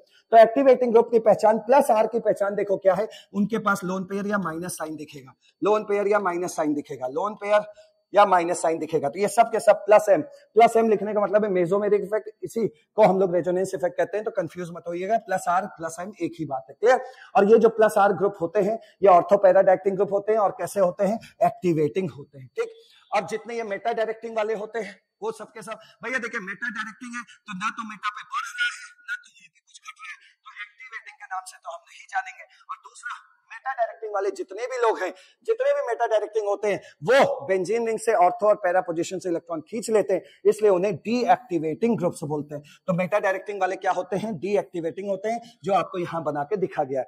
यहां पे आपको देखने को मिलेगा कि भाई प्लस देखने को मिलेगा, ठीक है। देखो RCHO है, तो यहां भी आपको ये देखिए, ये बॉन्ड टूटेगा माइनस प्लस, तो यहां भी आपको प्लस जैसा चीज देखने को मिलेगा। COOH में भी बॉन्ड तोड़ोगे तो आपको प्लस जैसा ही चीज देखने को मिलेगा यहाँ पे। और यही C, यही कार्बन, यही N बेंजीन रिंग से डायरेक्टली जुड़ा है। और बेंजीन रिंग से जो डायरेक्टली जुड़ा है, अगर उसके ऊपर प्लस देखने को मिल रहा है तो वो इलेक्ट्रॉन डेंसिटी को खींच लेगा, इस तरह वो डीएक्टिवेटिंग ग्रुप कहलाएगा। और जितने भी डीएक्टिवेटिंग ग्रुप होते हैं वो मेटा डायरेक्टिंग होते हैं। क्लियर हो गया? तो डीएक्टिवेटिंग ग्रुप क्या होते हैं? मेटा डायरेक्टिंग होते हैं, और वो ये सब होते हैं COOH, COR, ये सब साइनाइड हो गए, ये सब क्या होते हैं? डीएक्टिवेटिंग ग्रुप होते हैं, और इलेक्ट्रोफाइल को मेटा पोजीशन पे जुड़वाते हैं। यहां पर एक चीज और देख लीजिएगा कि ऑर्थो पैरा डायरेक्टिंग ग्रुप, भाई जितने एक्टिवेटिंग ग्रुप होते हैं वो ऑर्थो पैरा होते हैं, लेकिन हेलोजन बेंजीन रिंग से इलेक्ट्रॉन खींच लेता है तो ये डीएक्टिवेटिंग ग्रुप है, लेकिन फिर भी ये ऑर्थो पैरा डायरेक्टिंग होता है। ये स्टार बना के लिख लेना। क्लियर? तो हेलो, जितने लोग, ध्यान से सुन लीजिए, जितने लोग बेंजीन रिंग में इलेक्ट्रॉन डेंसिटी भरते हैं वो ऑर्थो पैरा डायरेक्टिंग होते हैं, और जितने लोग बेंजीन रिंग से इलेक्ट्रॉन डेंसिटी खींच लेते हैं वो मेटा डायरेक्टिंग होते हैं। हेलोजन बेंजीन रिंग से इलेक्ट्रॉन डेंसिटी खींचता है, डीएक्टिवेट करता है, लेकिन फिर भी जो हेलोजन है वो ऑर्थो पैरा डायरेक्टिंग होते हैं। क्लियर? अब ये लास्ट थ्योरेटिकल पॉइंट है, यहां पर देख लीजिए, halogens are the only deactivating group. ये मतलब ये एक ऐसा डीएक्टिवेटिंग ग्रुप है जो डीएक्टिवेटिंग ग्रुप इलेक्ट्रॉन खींचने वाला ग्रुप होने के बावजूद ऑर्थो पैरा डायरेक्टिंग ग्रुप होता है। ठीक है, तो ये एक पॉइंट तैयार करना है। और दूसरा, Friedel-Crafts alkylation proceeds via formation of carbocation. हाँ, तो कार्बोकेटाइन है विच अंडरगो रीअरेंजमेंट फॉर स्टेबिलिटी। अगर वहां स्टेबिलिटी के लिए हमें रीअरेंजमेंट करना पड़ा, और अगर वहां रीअरेंजमेंट हो सका, तो हम डेफिनेटली रीअरेंज करने के बाद ही फाइनल प्रोडक्ट बनाएंगे। ठीक है, तो इन कॉन्सेप्ट्स के साथ अब हम लोग चल रहे हैं क्वेश्चंस पढ़ने, और देखिए कितनी जल्दी जल्दी क्वेश्चन सॉल्व होंगे। अब देखो क्वेश्चन स्टार्ट हो रहा है। जितना भी हम लोगों ने कॉन्सेप्ट और ट्रिक पढ़ा है, उसी ट्रिक पर देखिए सारे क्वेश्चन बहुत इजी वे में सॉल्व हो जाएंगे। तो इस सेक्शन में हम लोग जो फर्स्ट क्वेश्चन आपके लिए उठा रहे हैं वो है AIPMT 2007 का, और इस क्वेश्चन को हमें कैसे फोड़ना है। पहले आराम से क्वेश्चन पढ़ लो। The order of decreasing reactivity towards electrophilic reagent for the following. देखिए भाई, इलेक्ट्रोफिलिक रिएजेंट का मतलब क्या हो गया? इलेक्ट्रोफाइल। इलेक्ट्रोफाइल का मतलब क्या हो गया? इलेक्ट्रॉन का भूखा। तो ये इलेक्ट्रॉन का भूखा है, तो ये उस बेंजीन की तरफ जल्दी, मतलब बेंजीन वाले कंपाउंड की तरफ, उस बेंजीन वाले कंपाउंड की तरफ जल्दी अटैक करेगा, फास्ट अटैक करेगा, जहां उसे इलेक्ट्रॉन डेंसिटी ज्यादा मिलेगी, खूब इलेक्ट्रॉन मिलेंगे, वहीं अटैक फास्ट करेगा। क्लियर? तो चलिए शुरू करते हैं। पहला क्या है? बेंजीन। एक नंबर पे क्या दिया है? बेंजीन। ये लो बेंजीन हो गया। ठीक, 2 नंबर पे क्या दिया है भाई? टॉलुइन। ये लो टॉलुइन बन गया, बेंजीन के ऊपर CH3, ये आपका टॉलुइन बन के तैयार हो गया। तीसरा क्या है? क्लोरोबेंजीन। तो ये बेंजीन बनाया, और इसके अंदर क्या लगा दिया? इसके ऊपर Cl, और ये है फिनॉल लास्ट वाला, तो ये फिनॉल है। ठीक, तो ये हो गया OH। ठीक, अब ये सब नंबरिंग हो गए, 1 2 3, और ये है चौथा। ठीक, अब आप खुद बता दीजिए कि वो इलेक्ट्रोफाइल जो इलेक्ट्रॉन का भूखा है वह कहां अटैक जल्दी मारेगा? वहीं अटैक जल्दी मारेगा जहां उसको इलेक्ट्रॉन डेंसिटी ज्यादा मिलेगी। चलिए भाई, तो इलेक्ट्रॉन डेंसिटी फटाफट देख ले। यहां पर इलेक्ट्रॉन डेंसिटी कितनी है? ऐसे ही मान लिया कि यहां पे इलेक्ट्रॉन डेंसिटी 100 इलेक्ट्रॉन है इसके अंदर, ऐसे ही मान लिया। ठीक है, इसके अंदर के इलेक्ट्रॉन नहीं गिन रहा हो, ऐसे ही अपने मन से 100 इलेक्ट्रॉन है। ठीक है, तो बेंजीन जब आया था तो भगवान जी ने इसको 100 इलेक्ट्रॉन देके भेजा था। आगे बढ़ते हैं, आगे क्या हुआ? बेंजीन के अंदर 100 इलेक्ट्रॉन था, लेकिन उस पर CH3 लग गया। तो CH3 क्या होता है? प्लस हाइपर कॉन्जुगेशन या प्लस आई इफेक्ट शो करता है। प्लस आई इफेक्ट का मतलब है कि वो इलेक्ट्रॉन के सप्लाई करेगा। चूंकि इंडक्टिव इफेक्ट है तो उतना ज्यादा सप्लाई नहीं करेगा, लेकिन हाँ इलेक्ट्रॉन की मदद तो जरूर करेगा। तो खाली बेंजीन के अंदर 100 हुआ करता था, थोड़ी बहुत मदद CH3 ने भी इलेक्ट्रॉन भेज के कर दी, तो इसके अंदर कह दिया कि 120 इलेक्ट्रॉन हो गए। 100 से ज्यादा 120 हो गए। 20 कहां से बढ़े? CH3 ने बढ़वा दिया। आगे बढ़ते Cl आपका माइनस आई इफेक्ट शो करता है। ठीक है, Cl देखिए, Cl के ऊपर लोन पेयर जरूर होता है, लेकिन मैंने आपसे बोला है कि जो हेलोजेंस होते हैं वो डीएक्टिवेटिंग ग्रुप होते हैं। क्लियर? तो ये मत सोच लेना कि ये जो है एक्टिवेट करेगा, ऐसा नहीं है। तो हेलोजन जो है डीएक्टिवेटिंग होते हैं, और वो खींचते हैं। और खींचते किससे? माइनस आई इफेक्ट से। माइनस आई इफेक्ट मतलब उतना ज्यादा नहीं खींचेगा, लेकिन खींचेगा तो है ही है भाई, खींचेगा है ये। तो भगवान जी ने कितने दिए थे बेंजीन को? 100 इलेक्ट्रॉन। कुछ खींच लिया Cl ने, तो कितने बचे? कह दिया भाई 80 इलेक्ट्रॉन बचे। अब आगे बढ़ते हैं। OH यहां देखो OH क्या शो करता है, प्लस आर इफेक्ट। भाई लोन पेयर है ना, लोन पेयर, ये देखो चार्ज सिंगल और क्या है यहाँ डबल, यानी कि रेजोनेंस हो रहा है, तो ये रेजोनेंस के जरिए अपना लोन पेयर इस बेंजीन रिंग को देगा, मतलब इलेक्ट्रॉन डेंसिटी बढ़ाएगा। तो अगर जो कोई भी अपना इलेक्ट्रॉन डेंसिटी रेजोनेंस के बहाने बढ़वाता है तो उसे हम लोग क्या कहते हैं, प्लस आर इफेक्ट। प्लस का मतलब ही होता है इलेक्ट्रॉन देना, प्लस का मतलब ही होता है इलेक्ट्रॉन देना। ये इंडक्टिव इफेक्ट के जरिए दे रहा है, ये रेजोनेंस के जरिए दे रहा है, और जो रेजोनेंस के जरिए देता है वो बहुत ज्यादा सपोर्ट करता है, खूब इलेक्ट्रॉन देगा, खूब इलेक्ट्रॉन देगा। तो बेंजीन के पास 100 इलेक्ट्रॉन तो पहले से थे और इसने भी खूब सपोर्ट कर दिया, तो हमने कह दिया भैया इसके अंदर तो बहुत इलेक्ट्रॉन है, 180 इलेक्ट्रॉन है। अब आप खुद चेक कर सकते हैं कि इलेक्ट्रोफाइल सबसे जल्दी कहां अटैक मारेगा। तो आप एक बात बताइए, सबसे जल्दी अटैक इस फिनॉल पे मारेगा कि नहीं, क्योंकि इसके पास इलेक्ट्रॉन की संख्या ज्यादा है, रिंग के अंदर इलेक्ट्रॉन डेंसिटी ज्यादा है, तो सबसे तेज अटैक मारेगा 4 पे, ठीक। फिर देखो सबसे कम इलेक्ट्रॉन कहां है इस समय, 3 पर, तो इस पे अटैक बहुत स्लोली मारेगा, मतलब इसकी तरफ तो मुंह उठा के भी नहीं देखेगा, 3 तो ऐसे ही हार रहा है। उसके बाद देखो थोड़ा इलेक्ट्रॉन ज्यादा किसमें है, 100 में, तो ये 1 नंबर आ गया, ठीक है। 100 से ज्यादा इलेक्ट्रॉन किसमें है भाई, इस सेकंड नंबर में 120 इलेक्ट्रॉन है, तो ये सेकंड हो गया। मतलब इलेक्ट्रोफाइल सबसे तेज अटैक कहां मारेगा, 4th पे। फिर अगर 4th ना होता ऑप्शन में तो फिर सेकंड पे मारता, सेकंड भी ना होता ऑप्शन में तो खाली फर्स्ट और थर्ड होते तो फर्स्ट पे अटैक मारता और ये थर्ड यहां पे आ जाता। क्लियर। तो इलेक्ट्रॉन डेंसिटी से भैया चेक करते हैं कि किस पे इलेक्ट्रोफाइल जल्दी अटैक मारेगा। अब बढ़ते हैं नेक्स्ट क्वेश्चन पे। अच्छा, इस क्वेश्चन पे ऑप्शन कौन सा है ये तो देख लो। तो ये जो AIPMT 2007 का पूछा हुआ क्वेश्चन है 4 2 1 3 4 2 1 3, तो कौन सा ऑप्शन सही होगा, सी। नेक्स्ट आगे देखो यहाँ पे, which one of the following is most reactive towards electrophilic attack. Simple question, electrophile वहां अटैक जल्दी मारेगा उस बेंजीन रिंग पे जहां बेंजीन के अंदर इलेक्ट्रॉन डेंसिटी ज्यादा होगी। तो ध्यान से देखो, NO2 तो माइनस आर इफेक्ट शो करता है, खींच डालेगा इलेक्ट्रॉन। ये OH, ये तो प्लस आर इफेक्ट शो करता है, तो ये तो इलेक्ट्रॉन की मदद करेगा, इलेक्ट्रॉन भरेगा रिंग में। Cl थोड़ा बहुत इलेक्ट्रॉन खींच लेगा माइनस आई इफेक्ट से। CH2OH, देखिए भैया यहां पर देखना, चार्ज सिंगल और ये रिंग का मतलब क्या है, यहाँ डबल बॉन्ड है, इस तरह डबल बॉन्ड है, ठीक है। तो यहाँ चार्ज सिंगल डबल रेजोनेंस है, लेकिन यहाँ पर OH का लोन पेयर रेजोनेंस में नहीं है। क्यों नहीं है, चार्ज फिर इसके बीच सिंगल, फिर ये देखो सिंगल, तो रेजोनेंस में नहीं है। OH अगर रेजोनेंस में होगा तो फिर वो प्लस आर इफेक्ट शो करता है, अगर OH रेजोनेंस में नहीं है तो वो उल्टा इलेक्ट्रॉन खींच लेगा। क्लियर, वो खींच लेगा। क्लियर।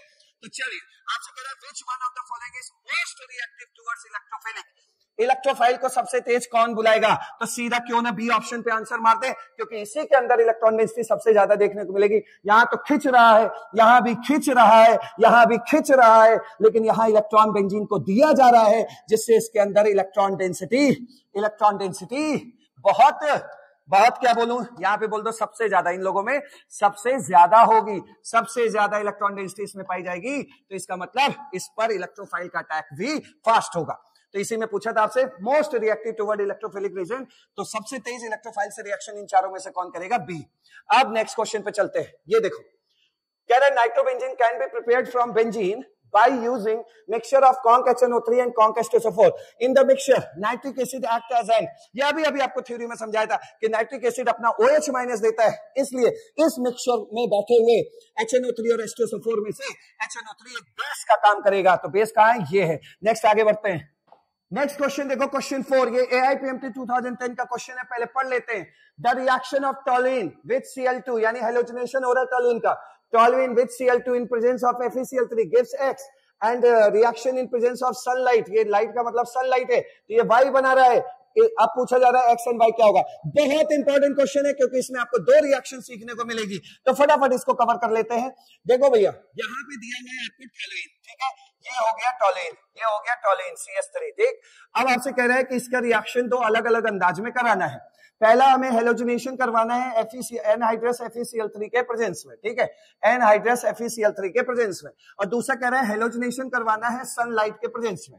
एक बात समझ लीजिए भैया, ये सनलाइट का मतलब हो गया उजाला, उजाला का मतलब हो गया धूप में ये धूप दिखा रहा है, ठीक है। और ये Cl2 ऑब्लिक FeCl3 का मतलब हो गया कि हम धूप में ये रिएक्शन नहीं कर रहे हैं, हम अपने लैब में कर रहे हैं। लैब में मतलब जो ट्यूबलाइट वगैरह जली हुई है उस रोशनी में कर रहे हैं। तो आप इसमें डिफरेंस लाने के लिए ये कह सकते हैं कि ये सनलाइट में हो रही है और वो डार्क में हो रही है, अंधेरे में हो रही है। देखिए भाई, ये हेलोजनेशन है। हेलोजनेशन में सबसे पहले हमें इलेक्ट्रोफाइल जनरेट करना होता है, ये रिस्पांसिबिलिटी हमारी है। तो ये इलेक्ट्रोफाइल जनरेट हुआ, इसके लिए देख लो कैसे इलेक्ट्रोफाइल जनरेट होता है। सबसे पहले ये Cl2 है और ये FeCl3 है, ठीक है। ये FeCl3 एक लुईस एसिड की तरह काम करता है, मतलब इसके पास इलेक्ट्रॉन की कमी है। कमी होने की वजह से ये Cl- को अपने पास बुला लेता है और बना लेता है FeCl4-, जिससे हमारा एक इलेक्ट्रोफाइल फ्री हो जाता है। ठीक है, तो ये Cl+ फ्री हो गया। अब ये Cl+ अटैक करने जाएगा, तो हमने एक इलेक्ट्रोफाइल जनरेट कर लिया Cl+। ठीक है भाई, अब ये Cl+ अटैक करने जा रहा है, गया गया गया, तो इस CH3 ने रोक लिया। तो जब भी बेंजीन के ऊपर कोई ग्रुप लगा होगा वो होगा ठेकेदार, वो ठेकेदार उसको रोकेगा, कहेगा भैया क्या, कौन हो तुम? तो ये कहेगा Cl+, भैया मैं इलेक्ट्रॉन की कमी वाला चीज हूं, मैं इलेक्ट्रोफाइल हूं। तो तब ये CH3 कहेगा कि रुको, मैंने जो है इलेक्ट्रॉन डेंसिटी, देखिए ये CH3 क्या है, +I इफेक्ट शो कर रहा है, बेंजीन इनको एक्टिवेट कर रहा है, यानी एक्टिवेटिंग ग्रुप है, और एक्टिवेटिंग ग्रुप है तो ये ऑर्थो पैरा डायरेक्टिंग होगा, मतलब ऑर्थो और पैरा पे भेजेगा किसी इलेक्ट्रॉन कमी वाली चीज को। तो इलेक्ट्रोफाइल को ये CH3 कहां भेजेगा, ऑर्थो पे और पैरा पे। तो यहां पे आपके पास दो प्रोडक्ट बनेगा, पहला बन गया आपका बेंजीन के साथ CH3 लगाई था, या ऑर्थो पे H+ हटा और Cl+ लगा। ठीक है, और दूसरा प्रोडक्ट आपका तैयार हो गया ये CH3, और यहां से पैरा पोजीशन से, ये देखो ये ऑर्थो होता है, ये पैरा होता है, पैरा से H+ हटा और ये Cl+ जाके लग गया। तो इस तरह ये इलेक्ट्रोफिलिक सब्स्टिट्यूशन हुआ कि नहीं हुआ? हुआ। तो ये कौन सा है? ऑर्थो, ऑर्थो क्लोरोटोलिन बोल देना है, और इसको पैरा क्लोरोटोलिन बोल देना है। ठीक है भाई, ऑर्थो पैरा क्लोरोटोलिन। अब दूसरा देखिए, ये सनलाइट है, सनलाइट का मतलब उजाला है, उजाला है, उजाला, और उजाला सनलाइट के प्रेजेंस में फ्री रेडिकल मैकेनिज्म चलती है, फ्री रेडिकल मैकेनिज्म चलती है, free radical mechanism, free radical mechanism. और ये कौन सा हो रहा है? +- वाला है, तो ये आयनिक मैकेनिज्म चल रहा है। क्या चल रहा है? आयनिक मैकेनिज्म, ध्यान रखना। ठीक, अब देखो फ्री रेडिकल मैकेनिज्म में क्या होगा, कौन सा इलेक्ट्रोफाइल बनेगा? तो वो बनेगा Cl डॉट। अब Cl डॉट जाएगा, H डॉट को हटाएगा। अब देखिए इस रिएक्शन और इस रिएक्शन में अंतर करने के लिए आपको ऐसे बोलना है कि ये धूप है, और धूप है तो उजाला है, उजाला है तो इस शोर को बाहर ही हाइड्रोजन दिख जाएगा, बाहर ही, उसको घर के अंदर जाने की जरूरत ही नहीं है, उसको बाहर ही दिख गया, बाहर ही दिख गया तो वो H डॉट हटाएगा और खुद लग जाएगा।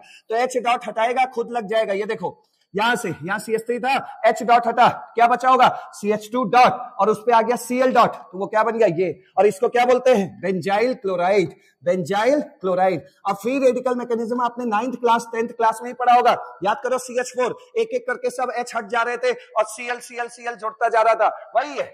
ऑप्शन के ऊपर डिपेंड करता है कि एक H हटाना है कि तीनों H हटाना है, वो ऑप्शन पे डिपेंड करता है। ठीक है, तो मान लीजिए ऑप्शन अभी देख लेंगे हम लोग, तो फर्क आपको समझ में आ गया ना। ये आपका डार्क में हो रहा है तो आयनिक मैकेनिज्म फॉलो करेगा, ऑर्थो पैरा बनाएगा, लेकिन अगर सनलाइट में हो रहा है तो बाहर अगर हाइड्रोजन है तो उस शोर को बाहर ही दिख जाएगा, वहीं से हटवा देना। अंधेरे में बेचारे को दिखा नहीं, तो इसलिए वो फिर घर के अंदर चला गया, वहां से H+ हटा के खुद लगा है। क्लियर? तब ऑप्शन पे चलते हैं। ऑप्शन में देखो यहां पर X बोल रहा है, ortho para, ortho para, ortho, ortho and para chlorotoluene, ये तो चलो ठीक है। अगला क्या कर रहा है? ट्राइक्लोरोमिथाइल बेंजीन। ओ, ट्राइक्लोरोमिथाइल बेंजीन का मतलब ये हो गया कि यहां से एक एक करके सब H हट गए, मतलब Cl2 सनलाइट, सनलाइट के प्रेजेंस में जो क्लोरीन है वो एकदम इनफाइनाइट क्वांटिटी में, जितना चाहिए उतना यूज करिए, फिर आएगा, फिर H हटाएगा, फिर आएगा, फिर H हटाएगा। तो इस तरह ये तीनों H इसके हट जाएंगे, तो लास्ट में क्या बन जाएगा? बेंजीन के ऊपर CCl3, तो इसको बोल सकते हैं ट्राइक्लोरोमिथाइल बेंजीन। ठीक है, तो ट्राइक्लोरोमिथाइल बेंजीन, तो कौन सा ऑप्शन हुआ? डी ऑप्शन हुआ। नेक्स्ट बढ़ते हैं नेक्स्ट क्वेश्चन पे। नेक्स्ट क्वेश्चन देखो, एम्स 2011 का पूछा हुआ क्वेश्चन है, और अब सारे क्वेश्चन आपके लिए इजी हो चुके हैं, इसलिए तुरंत तुरंत फोड़िए। कह रहा है the correct increasing order of reactivity for the following molecules towards electrophilic aromatic substitution. कहने का मतलब ये कह रहा है कि इलेक्ट्रोफिलिक मतलब इलेक्ट्रोफाइल आएगा और बेंजीन से H+ को हटाएगा और खुद लग जाएगा। तो बस आपको ये बताना है कि किसमें इलेक्ट्रोफाइल जल्दी जाएगा और किसमें देरी से जाएगा। तो इलेक्ट्रोफाइल उसी बेंजीन रिंग की तरफ जल्दी से जाता है जिस बेंजीन रिंग में उसको खूब इलेक्ट्रॉन देखने को मिले। तो चेक करते हैं, चलिए देखिए यहाँ पे अगर आप इतने को देखो, खाली इस चीज को देखो, तो आपको नजर आएगा कि ये फिनॉल है ना, फिनॉल। बस फर्क कौन लाएगा? इसमें लगा हुआ NO2, इसमें लगा हुआ OMe और इसमें लगा हुआ Cl। चलो देखो भाई, मान लिया कि भगवान जी ने फिनॉल को, खाली मैं कह रहा हूं फिनॉल को, ये फिनॉल है ठीक है, खाली फिनॉल को 500 इलेक्ट्रॉन देके भेजा था, ठीक, इसके बाद 500 था। अब NO2, मैंने आपको बोला NO2 क्या शो करता है? -R इफेक्ट, मतलब ये धड़ल्ले से इलेक्ट्रॉन खींचेगा, खूब खींचेगा इलेक्ट्रॉन, खूब खींचेगा, खूब खींचेगा, मतलब अंदर से सारे इलेक्ट्रॉन डेंसिटी को चूस के निकाल लेगा बाहर, भैया सारे इलेक्ट्रॉन खींच डालेगा। तो हमने कहा कि भैया भगवान ने फिनॉल को 500 दिया था, लेकिन ये 200 तो NO2 ने खींच लिया, तो अंदर बच रहा है कितना?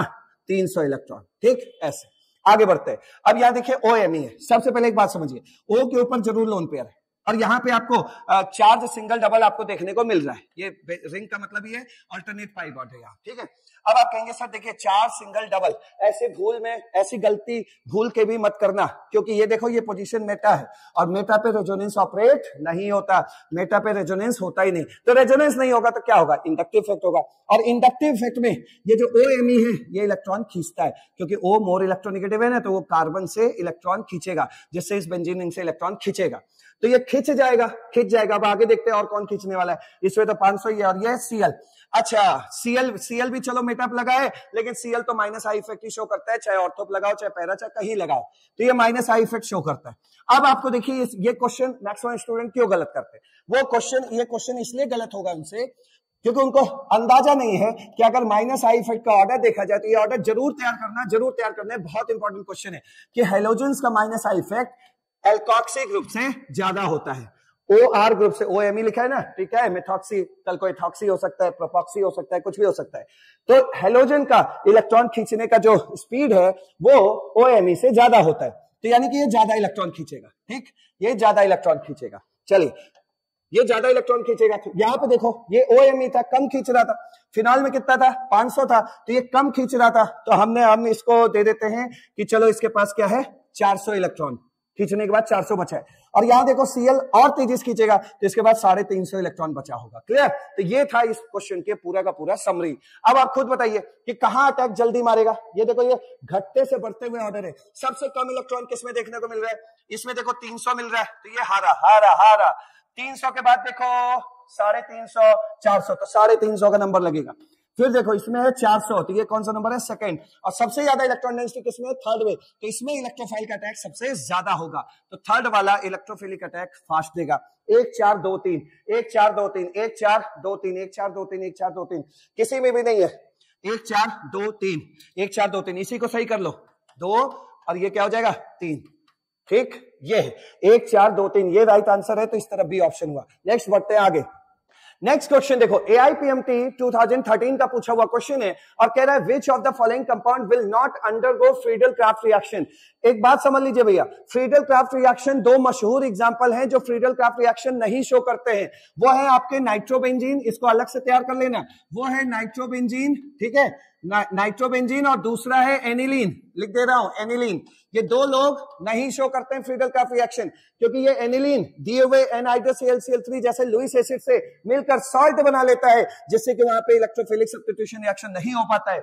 और रही बात दूसरी नाइट्रोबेंजीन की, तो नाइट्रोबेंजीन में NO2 group -R effect show करता है, जो कि बेंजीन रिंग से इलेक्ट्रॉन डेंसिटी खींच लेता है, जिससे बेंजीन रिंग के अंदर इलेक्ट्रॉन डेंसिटी ही नहीं बचती, तो कोई भी इलेक्ट्रोफाइल उधर मुंह मारने नहीं जाता। क्लियर? तो चलो बताते हैं सब कुछ फटाफट। देखो, which of the following compound will not undergo Friedel craft reaction. ये जो Friedel craft reaction, Friedel craft प्रक्रिया है, ये जो रिएक्शन है ये इलेक्ट्रोफिलिक सब्स्टिट्यूशन रिएक्शन का एग्जांपल है। और इलेक्ट्रोफिलिक सब्स्टिट्यूशन रिएक्शन तभी होगी जब बेंजीन रिंग के अंदर इलेक्ट्रॉन डेंसिटी हो, ठीक ठाक हो। तो जब तक बेंजीन रिंग के अंदर इलेक्ट्रॉन डेंसिटी है तभी तक फ्रीडल क्राफ्ट रिएक्शन होगी, क्योंकि Friedel craft reaction electrophilic substitution reaction होता है। ठीक है, तो इलेक्ट्रोफाइल तभी उधर आएगा जब बेंजीन रिंग में इलेक्ट्रॉन डेंसिटी होगी। चलो चेक करते हैं। टॉलिन है भाई, ये देखो ये टॉलुइन है CH3, तो बेंजीन के अंदर तो इलेक्ट्रॉन डेंसिटी होती है और ऊपर से ये CH3 भी अपने प्लस आई इफेक्ट या फिर हाइपर कॉन्जुगेशन से इलेक्ट्रॉन डेंसिटी भर रहा है, तो इसमें तो होगी फ्रीडल क्राफ्ट रिएक्शन, क्योंकि अच्छी खासी डेंसिटी इसके अंदर देखने को मिलेगा। अब बात करते हैं क्यूमीन। क्यूमीन क्या होता है, आइसोप्रोपाइल बेंजीन होता है, ये आइसोप्रोपाइल बेंजीन। तो यहां भी भैया खूब आ रहा होगा इलेक्ट्रॉन, ठीक है, तो यहां भी भर रहा है इलेक्ट्रॉन। तो बेंजीन अकेला बेंजीन है तो वो तो इलेक्ट्रोफिलिक सब्स्टिट्यूशन रिएक्शन शो करता ही है, क्योंकि अच्छी खासी इलेक्ट्रॉन डेंसिटी होती है, क्योंकि हम बचपन से पढ़ते आ रहे हैं कि benzene ring is a rich source of electron. तो इसके अंदर इलेक्ट्रॉन डेंसिटी तो होती ही है, ऊपर से सपोर्ट मिल गया अल्काइल ग्रुप का प्लस आई इफेक्ट का, तो और इलेक्ट्रॉन डेंसिटी बढ़ गई, तो ये भी देगा अच्छा खासा इलेक्ट्रॉन डेंसिटी है यहाँ। आगे बात करते हैं जाइलिन। जाइलिन क्या होता है, बेंजीन के ऊपर 2 CH3 कहीं भी लगा देना, ठीक है, इस तरह, या तो पैरा लगा देना, ऑर्थो लगा देना, ठीक है, इसको जाइलिन बोलते हैं। तो बेंजीन तो खुद ही अकेला इलेक्ट्रोफिलिक सब्स्टिट्यूशन रिएक्शन शो करवाता है, और ऊपर से देखिए मदद अलग मिल रही है, तो इलेक्ट्रॉन डेंसिटी यहां पर भी अभी तक में तीनों में से सबसे ज्यादा इलेक्ट्रॉन डेंसिटी इसके अंदर देखने को मिल रही है। तो ये भी इलेक्ट्रोफिलिक सब्स्टिट्यूशन रिएक्शन शो करेगा, यानी फ्रीडल-क्राफ्ट रिएक्शन शो करेगा। अब आ जाइए इस भाई साहब पे, यही है मेरा आंसर, नाइट्रोबेंजीन। सारी इलेक्ट्रॉन डेंसिटी खींच डाला मेरे भाई, सब खींच डाला। क्यों? क्योंकि NO2 क्या शो करता है? Minus are effect. Minus are effect का मतलब निगेटिव रेजोनेंस इफेक्ट। निगेटिव मतलब इलेक्ट्रॉन खींचना, और बहुत बहुत ज्यादा खींचता है। बहुत ज्यादा खींच दिया तो बेचारे के अंदर इलेक्ट्रॉन डेंसिटी नहीं बची। जब इलेक्ट्रॉन डेंसिटी इसके अंदर है ही नहीं तो कोई भी इलेक्ट्रोफाइल इधर आना पसंद नहीं करेगा। तो इलेक्ट्रोफाइल नहीं आएगा तो इलेक्ट्रोफिलिक सब्स्टिट्यूशन रिएक्शन नहीं होगी, और जब इलेक्ट्रोफिलिक सब्स्टिट्यूशन रिएक्शन नहीं होगी तो भैया इसका मतलब सीधी बात फ्रीडल-क्राफ्ट रिएक्शन भी नहीं होगी। क्लियर? तो आंसर क्या हो गया? डी। नेक्स्ट क्वेश्चन देखो, नेक्स्ट क्वेश्चन एम्स 2015 का पूछा हुआ क्वेश्चन है। Correct order of reactivity towards electrophilic substitution reaction. बार बार कह रहा हूं, इलेक्ट्रोफिलिक सब्स्टिट्यूशन रिएक्शन जब भी आए तो समझ लेना बेंजीन वाला ही कंपाउंड दिया होगा, और बस बेंजीन रिंग में इलेक्ट्रॉन डेंसिटी देखना, जिसमें ज्यादा होगी उस पर इलेक्ट्रोफाइल का अटैक जल्दी होगा। ठीक है, अब देखो ये भर रहा है, और ये भर भी रहा है, और ये भाई साहब देखो ये मेटा पोजीशन है। देखो इसको बोलते हैं ऑर्थो, इसको बोलते हैं मेटा, इसको बोलते हैं पैरा। अब मेटा पोजीशन पे रेजोनेंस नहीं होता, तो OMe अगर रेजोनेंस यहां लगा होता है ऑर्थो या पैरा पे, तब तो वो रेजोनेंस से इलेक्ट्रॉन डेंसिटी क्या है? भर रहा होता है। भाई लोन पेयर है, 4 सिंगल डबल हो जाता है, इलेक्ट्रॉन डेंसिटी भर रहा होता है। लेकिन ये मेटा पे है, मेटा पे रेजोनेंस होता नहीं, तो भाई रेजोनेंस नहीं होगा तो फिर क्या होगा? इंडक्टिव इफेक्ट होगा, और इंडक्टिव इफेक्ट में तो ये माइनस आई शो करता है। क्लियर? तो OMe के बारे में याद रखना कि अगर रेजोनेंस है तब तो वो इलेक्ट्रॉन देता है, प्लस आर शो करता है, लेकिन अगर रेजोनेंस नहीं हो पा रहा है तो फिर वो इलेक्ट्रॉन खींचता है, माइनस आई शो करता है। चूंकि मेटा पोजीशन पे रेजोनेंस नहीं होता इसलिए यहां रेजोनेंस देखने को नहीं मिलेगा, तो ये सिर्फ खींचेगा। ठीक है भैया। CHO आप भी जानते हैं, CHO कुछ और नहीं यही तो होता है। CHO कुछ और नहीं यही तो होता है भाई CHO। तो आप जान रहे हैं यहाँ पे कि O ने कार्बन के इलेक्ट्रॉन को खींच रखा होगा, तो इस पे माइनस है, इस पे प्लस है, और C पे अगर प्लस है तो इसका उल्टा बोलो माइनस आर इफेक्ट। प्लस का उल्टा माइनस आर इफेक्ट, मतलब ये खींचेगा इलेक्ट्रॉन। ठीक है, आगे देखो ये भाई साहब भी खींच रहे हैं, और NO2 तो महा खींचू होते ही है, सबसे ज्यादा इलेक्ट्रॉन ये खींचता है। अब आप खुद बता सकते हैं कि अगर टॉल्यूइन के अंदर 100 इलेक्ट्रॉन है मान लीजिए, फिर आगे बढ़िए तो 100 क्या बोलूं यार, सीधा आंसर ठोको, आप क्या बच्चों की तरह समझ रहे हो। तो सबसे ज्यादा इलेक्ट्रॉन डेंसिटी किसमें होगी? फर्स्ट में। फर्स्ट के बाद इलेक्ट्रॉन डेंसिटी किसमें होगी? सेकंड में। फिर यहां देखो CHO खींच रहा है, देखो यहां इंडक्टिव फिर से खींच रहा है तो उतना नहीं खींच पाएगा, लेकिन CHO प्लस से खींच रहा है, सॉरी माइनस आर से खींच रहा है, खूब खींच डालेगा, तो इसमें इलेक्ट्रॉन डेंसिटी कम होगी, थर्ड। ठीक है, अब उसके बाद देखो यहाँ CHO भी खींच रहा है माइनस आर से, NO2 भी माइनस आर से खींच रहा है, तो इसके अंदर तो इक्का दुक्का इलेक्ट्रॉन भी नहीं बच पाएगा भैया, तो ये तो इलेक्ट्रोफाइल इसकी तरफ आएगा नहीं। तो करेक्ट ऑर्डर ये है, first second third fourth, first second third fourth, first second third fourth. यार स्लाइड बनाने वाले आंसर नहीं सही लिखते हैं, कोई बात नहीं, देख लो ये फर्स्ट, ठीक है, फिर ये सेकंड, करेक्शन कर लेना, थोड़ा बहुत मिसप्रिंट रह गया, फर्स्ट सेकंड थर्ड फोर्थ, तो ये आंसर बनेगा, तो अच्छे से करना है। ठीक है, नेक्स्ट क्वेश्चन देखो, एम्स 2015 का क्वेश्चन है ये, और ये इलेक्ट्रोफिलिक सब्स्टिट्यूशन रिएक्शन का, इसमें रेट नहीं पूछा जा रहा है, इसमें रिएक्शन पूछा जा रहा है, और बहुत इंपॉर्टेंट रिएक्शन है भैया, नीट के लिए बहुत इंपॉर्टेंट रिएक्शन है, बड़े अच्छे से कर लेना। देखो भाई यहाँ पे देखो, बेंजीन जैसा कोई कंपाउंड दिख रहा है और सामने Br2 दिख रहा है, Br2 दिख रहा है, बेंजीन जैसा कोई कंपाउंड दिख रहा है, तो आप समझ गए हेलोजिनेशन होने वाला है, और हेलोजिनेशन में जो इलेक्ट्रोफाइल Br2 से आएगा वो क्या आएगा? Br+। अगर ये सिर्फ एक बेंजीन रिंग होता तो Br+ कहीं भी जाता है, H+ को हटा के लग जाता, लेकिन आज बेंजीन के ऊपर क्या है? ठेकेदार लगे हुए हैं, ये ठेकेदार ही उसको दिशा निर्देश देंगे Br+ को कि हे Br+, मैं जहां बोलूंगा तुम वहीं जाके लगना, वहीं का H+ हटा के वहीं जुड़ जाना। ठीक है, तो चलो चेक करते हैं। देखिए OH ये है, अब एक बात और समझ लीजिए, सबसे पहले बात को समझिएगा, देखिए OH plus are effect show कर रहा है, क्यों? क्योंकि यहाँ पे लोन पेयर है, ठीक है, और ये प्लस आई इफेक्ट शो कर रहा है, तो बेंजीन रिंग के अंदर इलेक्ट्रॉन डेंसिटी पैसा कौन ज्यादा भरेगा? OH। आप भी जानते हैं कि भैया जिनके पास पैसा है उनकी पावर, उन्हीं की ताकत चलती है, तो यहां पे खुद आप जज कर लो ना, कौन दे रहा है इलेक्ट्रॉन डेंसिटी बेंजीन के अंदर, पैसा कौन ज्यादा भर रहा है? OH। तो भाई OH के हिसाब से Br लगेगा, किसके हिसाब से Br लगेगा? OH के हिसाब से Br लगेगा। है? तो देखो भैया OH के हिसाब से Br लगेगा, क्योंकि ये ज्यादा इलेक्ट्रॉन डेंसिटी भर रहा है। यहां से उखाड़ा Br+, OH से पूछा, Br+ OH से पूछ रहा है भैया मैं कहां लगूं, तो ये OH कह रहा है कि देखो मैं ऑर्थो पैरा डाइरेक्टिंग ग्रुप होता हूं, तो तुम एक काम करो, मेरे रिस्पेक्ट में ये दोनों पोजीशन ऑर्थो है और ये पोजीशन पैरा है, क्योंकि पैरा ब्लॉक है, पैरा पे पहले से CH3 बैठा हुआ है, इसलिए तुम ऑर्थो पे चले जाओ। कि ठीक है भैया हम ऑर्थो पे आ रहे हैं, तो ये ऑर्थो मान लीजिए इस ऑर्थो पे लग गया, इस ऑर्थो पे लग गया, तो ये प्रोडक्ट क्या बना यहाँ पे आपका? बेंजीन, CH3 पहले से बैठा था, OH पहले से लगा है, Br+ आया, यहाँ का H+ हटाया और खुद लग गया। ठीक, लग गया। अब आगे देखिए, अब देखिए बेंजीन जैसा कोई कंपाउंड सामने दिख रहा है आपको नाइट्रेशन, नाइट्रेशन से आपको क्या मिलता है NO2+। अब ये NO2+ फिर जाएगा अटैक करने, फिर इसको कौन बोलेगा OH, क्योंकि आज भी दबंग कौन है OH। ये क्या शो करता है +R इफेक्ट, और ये क्या शो करता है +I। तो ज्यादा इलेक्ट्रॉन डेंसिटी, ज्यादा पैसा कौन भर रहा है OH। तो बात मानोगे OH की, OH इस NO2+ से क्या कहेगा, NO2+ से कहेगा कि भाई जाओ ऑर्थो और पैरा पे, कहेगा देखो ये OH NO2+ से बोल रहा है, देखो भैया मेरे पास 2 ऑर्थो थे और 1 पैरा था, ठीक है मेरे रिस्पेक्ट में। तो चूंकि पैरा वाला ब्लॉक है वहां CH3 बैठे, और ऑर्थो में भी 2 पोजीशन ऑर्थो के थे, लेकिन एक ऑर्थो पे Br वहां पे नाग देवता की तरह बैठ गया, तो अब मेरे पास सिर्फ एक रूम खाली है ऑर्थो वाला, तुम जाके वहीं पर जाके H+ को हटाओ और खुद लग जाओ। तो ये कंपाउंड आपका फाइनल बना, क्योंकि सिर्फ एक ही ऑर्थो पोजीशन खाली है, ये वाला Br से है, ये OH से यहाँ फिट है, सिर्फ यही पोजीशन खाली था, यहाँ का H+ हटा और NO2+ लग गया। तो ये प्रोडक्ट फाइनल बनेगा, ठीक है। तो ये कौन सा आंसर हुआ, बी ऑप्शन हो गया, ठीक है। तो इस क्वेश्चन को बहुत अच्छे से आपको करना है। नेक्स्ट क्वेश्चन देखिए, ये नीट 2016 का पूछा हुआ क्वेश्चन है, पहले आराम से पढ़ लीजिए। Consider the nitration of benzene using mixture concentrated H2SO4 and concentrated HNO3, ठीक है। हाँ, नाइट्रेशन में तो हम लोग कॉन्सेंट्रेटेड HNO3 और कॉन्सेंट्रेटेड H2SO4 यूज करते ही थे। अब कह रहा है उस मिक्सचर में लार्ज अमाउंट में KHSO4 मिला दो, तो अब बताओ नाइट्रेशन रेट ऑफ नाइट्रेशन बताना है। बहुत प्यारा क्वेश्चन है, देखिए आइए क्वेश्चन समझाते हैं आपको। कह रहे देखो सबसे पहले नाइट्रेशन कराने के लिए हम लोग क्या करते थे, HNO3 और उसके बाद H2SO4 कॉन्सेंट्रेटेड फॉर्म में दोनों लोग, इन दोनों का हम लोग छौंक लगाते थे, जिससे हमें एक इलेक्ट्रोफाइल यहाँ पे नजर आता था और रिएक्शन ऐसे दिखती थी, +H2O + HSO4-। ये अभी अंदर सिखाया है मैंने आपको, ठीक है। अब इसमें कह रहा है कि KHSO4 का तड़का लगा दो, ये लो भैया KHSO4 का तड़का लगाने जा रहे हैं, तो क्या बना K+ + HSO4-, ठीक है। और जैसे ही आपने तड़का लगाया वैसे ही आपको समझ में आ गया कि हम लोग तो ली चैटलियर प्रिंसिपल में फंस गए।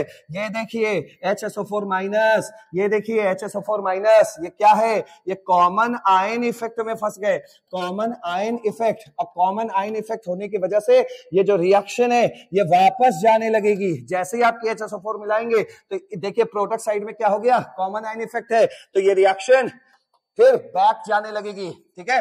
कॉमन आयन मिला तो रिएक्शन बैक जाएगी। कॉमन आयन इफेक्ट का मतलब ये होता है कि अगर वहां कॉमन आयन इफेक्ट पड़ रहा है तो डिसोसिएशन क्या हो जाएगा, कम हो जाएगा।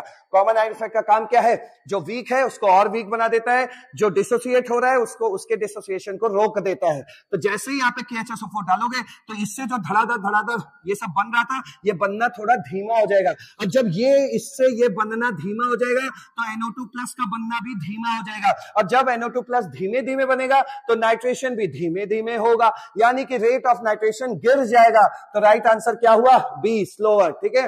नेक्स्ट क्वेश्चन देखो। अब अगला क्वेश्चन देखो, ये क्वेश्चन आपके नीट 2016 सेकंड पेपर में पूछा गया था। फर्स्ट वाला तो कैंसिल हो गया था, जो सेकंड हुआ था उसमें पूछा था। बहुत प्यारा question. In the given reaction benzene plus ये साइक्लोहेक्सीन दिया है, HF के प्रेजेंस में हो रहा है, द प्रोडक्ट P इज। सबसे पहले देखिए यहाँ पे एल्कीन है, ये भाई इसके जो पाई बॉन्ड है वो तो रेजोनेंस स्टेबलाइज है, लेकिन ये नॉर्मल सी एल्कीन है और ये HF है। सबसे पहले आपको क्या करना है, H+ और F- में तोड़ लेना है, ठीक है। सिंपल सा एडिशन रिएक्शन अभी शो करना है। तो माना कि हमने ये बॉन्ड ऐसे टूटा, H+ के चक्कर में ये बॉन्ड ऐसे टूटा, ये माइनस हो गया, ये प्लस हो गया, ठीक। अब इस पे क्या है, C- की डिमांड पूरी करनी है, H+ को हमने यहाँ अटैक करने को बोल दिया। जैसे ही H+ ने यहाँ अटैक किया तो ये भाई साहब अब आपके ये बन चुके हैं, ये देखिए इस तरह ये बन गए, और जो H आया H+ वो जाके अंदर छुप गया। अब ये बन गया। और इसके बगल में कौन बैठा है, देखो इसके बगल में बैठा है benzene. Benzene ring is a rich source of electron, ये इलेक्ट्रॉन है, तो ये तो इलेक्ट्रोफाइल बन गया। इस कार्बन के पास देखो इलेक्ट्रॉन की कमी है ना, तो ये इलेक्ट्रोफाइल दौड़ा आएगा और चिपक जाएगा। ये इलेक्ट्रोफाइल आएगा और कहीं का भी H+ हटा लेगा, कहीं का भी H+ हटा लेगा और खुद जुड़ जाएगा। खुद जुड़ जाएगा तो कैसे बनेगा, ये देखो बहुत आसान क्वेश्चन। ये ऐसे और ये भाई साहब ये जुड़ गए हैं, तो मैं सिंपल सा लिख दे रहा हूं ऐसे, ये जुड़ गए, ये बनेगा फाइनल कंपाउंड। तो इसमें बहुत प्यारा क्वेश्चन, कैसे, क्योंकि स्टार्टिंग के फर्स्ट हाफ में देखो एडिशन रिएक्शन हो रहा है, ठीक है, और उसके बाद क्या हो रहा है, आपका इलेक्ट्रोफिलिक सब्स्टिट्यूशन रिएक्शन हो रहा है, ठीक है। तो ये बना आंसर। तो कहां ये बैठे हैं भाई साहब, बेंजीन इनके साथ सिर्फ और सिर्फ ये साइक्लोहेक्सेन ग्रुप लगा, ये ए ऑप्शन हो गया इसका, ठीक है।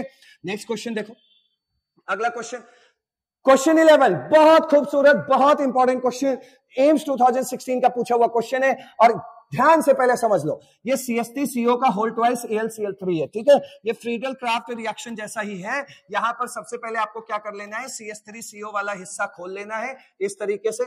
इस चंद्रयान को खोल लीजिए, क्योंकि ये क्या है, एसिटिक एनहाइड्राइड है। आपने इस चंद्रयान को आराम से खोल लिया है, ठीक है। अब ये देखिए, ये एसिटिक एनहाइड्राइड है। सबसे पहले यहां पे क्या होगा, एनहाइड्रस AlCl3 की प्रेजेंस में ये इलेक्ट्रोफाइल जिंदा करेंगे, इलेक्ट्रोफाइल बनाएंगे, तो ये प्लस ये माइनस। अब ये आपका इलेक्ट्रोफाइल बन गया। अब ये इलेक्ट्रोफाइल अटैक करना चाहता है, तो ये इलेक्ट्रोफाइल उसी रिंग पर अटैक करेगा जहां इलेक्ट्रॉन डेंसिटी ज्यादा होगी। अब आप देख सकते हैं कि यहाँ दो बेंजीन रिंग है, तो पहले हमें यह चुनना पड़ेगा कि ये इलेक्ट्रोफाइल किस बेंजीन रिंग पे जाएगा अटैक करने। ध्यान से देखिएगा, एकदम ध्यान से, बहुत इंपॉर्टेंट क्वेश्चन। देखिए, CO जो होता है वो इलेक्ट्रॉन खींचने वाला ग्रुप होता है, स्ट्रॉन्ग इलेक्ट्रॉन विड्रॉइंग ग्रुप होता है। तो ये तो इससे इलेक्ट्रॉन खींच डालेगा, ठीक। क्यों खींच रहा है खुद देख लो, ये बॉन्ड ऐसे टूटा माइनस प्लस, तो C पे प्लस है, इलेक्ट्रॉन की कमी है तो वो खींचेगा। और CO के नाम पे तो मैं 10 बार बोल चुका हूं कि CO strong electron withdrawing group होता है, वो रेजोनेंस के जरिए खींच लेता है, -R इफेक्ट शो करता है। तो भैया इससे तो खींच लिया, ठीक है, इससे खींच लिया। अब एक बात बताइए, बेंजीन के अंदर माना जब अकेला बेंजीन है तो इसके अंदर 100 इलेक्ट्रॉन है, लेकिन यहां देखो CO ने खींच डाला, तो यहां कितने इलेक्ट्रॉन बचे होंगे, 70 इलेक्ट्रॉन बचे होंगे इस रिंग में, ऐसे ही बोल दिया। अब उल्टा इसमें देखो क्या हो रहा है, कौन सा पेन लू, ये इसमें देखो, ये देखो, ये क्या है, लोन पेयर है। अब देखो, चार्ज सिंगल, और यहाँ ये रिंग का मतलब क्या है, अल्टरनेट डबल बॉन्ड है, तो चार्ज सिंगल डबल, यानी ये जो लोन पेयर है वो रेजोनेंस के कारण फिसल करके रिंग में जाएगा। खाली बेंजीन में कितना होता है, 100, लेकिन यहाँ NH जो है मदद कर रहा है, इलेक्ट्रॉन दे रहा है। ये क्या शो कर रहा है, +R इफेक्ट, और ये क्या शो कर रहा है, -R इफेक्ट, ठीक है। तो ये -R CO शो कर रहा है और ये +R, तो ये इलेक्ट्रॉन भर रहा है। बेंजीन के अंदर 100 इलेक्ट्रॉन है, लेकिन इसने भी अपनी रेजोनेंस से मदद की है, तो हमने कहा इसके अंदर 130 इलेक्ट्रॉन हो गए। खाली बेंजीन में 100, खींचोगे तो 70 पे पहुंच गया, भरोगे तो 130 पे पहुंच गया। इलेक्ट्रोफाइल कहां जाएगा, जहां इलेक्ट्रॉन नेगेटिव से ज्यादा मिलेंगे। यानी ये तो तय हो गया कि ये इलेक्ट्रोफाइल इसी बेंजीन रिंग पे अटैक करने के लिए आएगा। अब इस बेंजीन रिंग पे कहां अटैक करेगा वो देख लो भैया। NH +R इफेक्ट है, यानी ये ऑर्थोपैरा होता है, तो ऑर्थोपैरा होता है तो NH कहेगा हे CH3CO+, तुम या तो ऑर्थो पे लग जाओ या तो पैरा पे लग जाओ। अब देखिए क्या है, CH3CO+ कह रहा है कि भैया मैं एक काम करता हूं, सब में पहले तो आंसर देखता हूं। हाँ, CH3, ये आंसर पे भी डिपेंड करता है। CH3CO+ को ये जो बेंजीन रिंग का NH है वो कहेगा देख भाई तुम बहुत बड़े हो, तो इसलिए तुम ऑर्थो पैरा में से तुम पैरा पे चले जाओ, वहां तुम आराम से रह पाओगे। यहां ऑर्थो पे लगोगे तो तुम्हारा पैर वैर मेरे से टकराएगा, लड़ाइयां होंगी, इसलिए तुम आराम से यहां जाके पैरा पे सो। तुम्हारे पास 2 चॉइस है, ऑर्थो और पैरा। अगर तुम्हें आराम चाहिए तो तुम जाके पैरा पे लग जाओ, आराम से वहां जाके सो। तो ये भाई साहब पैरा पे आ गए, तो हम सिर्फ इतना बना रहे क्योंकि बहुत बड़ा स्ट्रक्चर है, ठीक है। NH और ये अंदर रिंग, और ये चला गया यहां पर CO CH3 लग गया। भाई C पे प्लस आया तो C को जोड़ दो, फिर C के बाद उसके दोस्तों को लगा देना। तो हमने C पहले जोड़ लिया, फिर उनके दोस्तों को लगा दिया, ये हो गया। अब अगला देखो क्या हो रहा है, अब ये सब हो गया, तय तमाम सब हो गया। अब ये देखो Br2 है, Br2 क्या देगा, Br+। आप जान रहे हो अच्छे से कि यहाँ NH ग्रुप भी है और यहाँ CO ग्रुप खींच भी रहा है, ठीक है, लेकिन NH भी है। फिर भी NH ग्रुप एक स्ट्रॉन्ग इलेक्ट्रॉन डोनेटिंग ग्रुप होता है, ये खूब ज्यादा इलेक्ट्रॉन भरता है। तो आज भी भले ही इस बेंजीन रिंग पे CO लग गया है, लेकिन इसके अंदर इलेक्ट्रॉन डेंसिटी कम ज्यादा नहीं हुई होगी, मतलब कम नहीं हुई होगी, क्योंकि NH उसके साथ आज भी है, ये खूब इलेक्ट्रॉन भरेगा। यानी Br+ आज भी इसी रिंग पे अटैक करेगा और पूछेगा किससे। ये देखो NH जो होता है वो +R इफेक्ट शो करता है, CO ग्रुप -R शो करता है। मैंने आपको 10 बार सिखा दिया कि जो पैसा ज्यादा दे रहा है उसी की दबंगई चलेगी, तो यही NH की दबंगई चलेगी। NH कहता है कि Br+ तुम ऑर्थो या पैरा पे जाओ, तो जैसे ही उसने ऑर्थो पैरा पे नजर डाला, किसने, NH ने, तो कहा रहा है रुको पैरा वाला तो ब्लॉक है, ये घोंचू आके वहां सो रहा है, तुम ऑर्थो वाले पे आ जाओ। तो ये Br+ कहां जुड़ जाएगा, इस ऑर्थो वाले पे। तो क्या आंसर हुआ, कोई ऑप्शन है, आराम से देखो, पहले ही मिल रहा है, हमें लग रहा है CO NH benzene Br CO CH3, A option पे टिक मारेंगे, आगे बढ़ेंगे, ठीक है। तो ये सब इसकी समरी थी, बहुत इंपॉर्टेंट क्वेश्चन है, आराम से इसको वीडियो को रोक के आराम से समझो, क्योंकि इसी तरह के क्वेश्चन आपके नीट में दिखाई पड़ेंगे। नेक्स्ट देखिए, ये एम्स 2017 का क्वेश्चन है। कितने अच्छे क्वेश्चंस आपके लिए लेके आए, ताकि दिल में कोई कसक ना रह जाए कि कुछ अभी भी अधूरा है। कोई चीज अधूरा नहीं है, सफिशिएंट वीडियो है, इतना ही पढ़ के जाना है। ऐसे ही क्वेश्चन नीट में दिखेंगे, टिक लगा करके आ जाना है और कुछ करना है नहीं, ठीक है। तो देखिए, बेंजीन के ऊपर CH3 है, OH है, ठीक। CH3 क्या शो करता है, हाइपर कॉन्जुगेशन नहीं बोल रहा मैं, सिंपल वाला बोल रहा, +I इफेक्ट, इलेक्ट्रॉन डेंसिटी बढ़ाता है।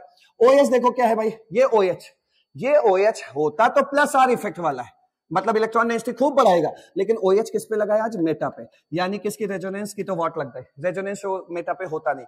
फिर OH क्या करेगा? तब तो ये OH खूंखार बन जाएगा, इलेक्ट्रॉन खींचेगा, तो ये क्या हो जाएगा? -I इफेक्ट शो करेगा। क्लियर? तो यहाँ -I है और ये CH3 क्या कर रहा है? +I। अब एक बात बताइए, बेंजीन रिंग के अंदर इलेक्ट्रॉन जैसा पैसा कौन भर रहा है? इलेक्ट्रॉन वाला पैसा कौन भर रहा है? CH3। तो CH3 की दबंगई चलेगी। क्लियर हो गया? CH3 की दबंगई चलेगी और CH3 क्या होता है? Activating group. और जितने भी एक्टिवेटिंग ग्रुप होते हैं वो ऑर्थो पैरा डायरेक्टिंग ग्रुप होते हैं, मतलब आने वाले इलेक्ट्रोफाइल को ऑर्थो एंड पैरा पे भेजते हैं। अब यहाँ पे देखिए, साफ साफ देखिएगा, यहाँ पे क्या बोल रहा है? CH3 कह रहा है कि देखो भैया, मेरे पास 2 ऑर्थो है और 1 पैरा है, अब तुम्हारा जहां मन करे तुम वहां जा सकते हो। तो यहाँ पे नाइट्रेशन हो रहा है, तो आपके पास इलेक्ट्रोफाइल क्या मिलेगा? NO2+। तो ये NO2+ कहेगा कि देखो भैया, ऑर्थो 2 है और पैरा है, हम आप दोनों के बीच में नहीं आना चाहते, क्योंकि हम आएंगे, हम रात में सोएंगे तो मेरा पैर आपके खोपड़ी से भिड़ सकता है, क्योंकि मुझे शांति से, एकदम शांत दिमाग से यहाँ जाने दो पैरा पे। ठीक है, तो वो पैरा पे जाएगा। पैरा पे क्यों जा रहा है उसका भी मैं आपको रीजन बता रहा हूं, ध्यान से देखिए। पहली बात तो इस नाइट्रेशन ने ये वाला ऑर्थो पोजीशन को मना कर दिया, हम नहीं लगेंगे, क्योंकि हम आप दोनों के बीच में आ जाएंगे, स्टेरिक रिपल्शन देखने को मिलेगा। फिर उसने कहा कि देखो भैया, यहाँ पे तो तुमको ज्यादा रिपल्शन नहीं मिलेगा, तुम यहाँ चले जाओ। कह रहे नहीं, मैं पैरा पे ही जाऊंगा, तो क्यों जाऊंगा? खुद ही देख लो, CH3 है, यहाँ पे OH है, और ये पैरा पे कौन आ रहा है? पैरा पे आ रहा है NO2। ये आ गया NO2। कहेगा देखो, अगर मैं इस जगह रहूंगा तो ये मेरी गर्लफ्रेंड भी नजर आ रही है, इंट्रामोलिकुलर हाइड्रोजन बॉन्डिंग, तो यहाँ मजबूती और बढ़ रही है। क्लियर हुआ? तो इसलिए NO2 यहाँ है, तो भैया ऐसी जगह रहिए जहां आपकी गर्लफ्रेंड भी रहती है। क्लियर हो गया? अब ये यहाँ रहने लगेगा तो कहां से अपनी गर्लफ्रेंड को देख पाएगा दिन रात? ठीक है, तो ये था इसका आंसर, तो इसलिए आपको A ऑप्शन पे टिक लगा रहा है। नेक्स्ट क्वेश्चन देखिए, नेक्स्ट क्वेश्चन बहुत इंपॉर्टेंट क्वेश्चन, सफिशिएंट क्वेश्चन है ये फ्रीडल क्राफ्ट रिएक्शन का। सिर्फ एक क्वेश्चन कर लो और कुछ भी पढ़ने की जरूरत नहीं पड़ेगी। देखिए, identify the major product PQR in the following sequence of reaction. यहां देखो, बेंजीन की रिएक्शन एल्काइल हैलाइड से हो रही है। बेंजीन की रिएक्शन एल्काइल हैलाइड से होती है तो उसको क्या बोलते हो? Friedel craft alkylation. और फ्रीडल क्राफ्ट एल्काइलेशन हो रहा है तो भैया आप यहाँ इलेक्ट्रोफाइल जिंदा करोगे, क्योंकि Friedel craft reaction electrophilic substitution reaction है, तो इलेक्ट्रोफाइल जिंदा करने की जिम्मेदारी आपकी। आपने ऐसे तोड़ा, Cl पे माइनस, इस पे प्लस। आपको पता है कि फ्रीडल क्राफ्ट एल्काइलेशन में कार्बोकैटायन बनता है, तो अगर रीअरेंजमेंट हो सके तो कर लेना, उसको और पका के स्टेबल कर सकते हो कार्बोकैटायन को, तो कर लेना। हमने कहा हाँ यार ये तो पक जाएगा, बिल्कुल पक जाएगा। देखो अभी क्या है, ये अभी 1 डिग्री का कार्बोकैटायन है। देखो C पे प्लस है, वो कार्बन डायरेक्टली एक ही कार्बन से डायरेक्टली लगा है, तो ये 1 डिग्री कार्बोकैटायन है। लेकिन अगर हम यहाँ पे ये हाइड्राइड शिफ्टिंग कर दें, एक H- को यहां से उठा के यहां भेज दे, तो जो अब इसका शक्ल बनेगा, इसका शक्ल अब ऐसा कुछ हो जाएगा। देखो CH3 CH प्लस और ये आ गया CH3, ये H- यहां जाके लग गया तो ये क्या बन गया? CH3, और इस पे क्या गया? प्लस, तो ये बन गया। तो अब क्या बन गया? ये 2 डिग्री कार्बोकैटायन। पका लिया, रीअरेंज कर लिया, पका लिया, उसको मजबूत कर लिया, मजबूत करने के बाद अब उसकी शादी करवा दो। तो ये C+ जा रहा है शादी करने, तो ये C+ जा रहा है, मैं शादी कहां करवाऊं भैया? यहाँ चलो, ये गया, ठीक, ये बेंजीन है और ये C+ अपनी बारात लेके जा रहा है और वहां पे जाके गेस्ट हाउस में जाके बैठ गया। अब ये देखिए, ये बारात तो वहां पहुंच गई, अब उनके दोस्तों को भी पहुंचा दीजिए, तो उसके दोस्त भी पहुंच गए बारात में डांस करने के लिए। ये बन गया आपका आइसोप्रोपाइल बेंजीन, जिसे हम, बहुत इंपॉर्टेंट है, इसको बोलते हैं क्यूमीन। क्या बोलते हैं? क्यूमीन। ठीक, क्यूमीन बोलते हैं, क्यूमीन। स्पेलिंग सही से लिख दे, ठीक, ताकि सही से आपको दिख जाए। ये what is this? This is cumene. क्या है? ये क्यूमीन है। अब आगे दे रहा है आपको O2, बहुत इंपॉर्टेंट रिएक्शन। ये क्या है? क्यूमीन से फिनॉल बनाने का प्रोसेस।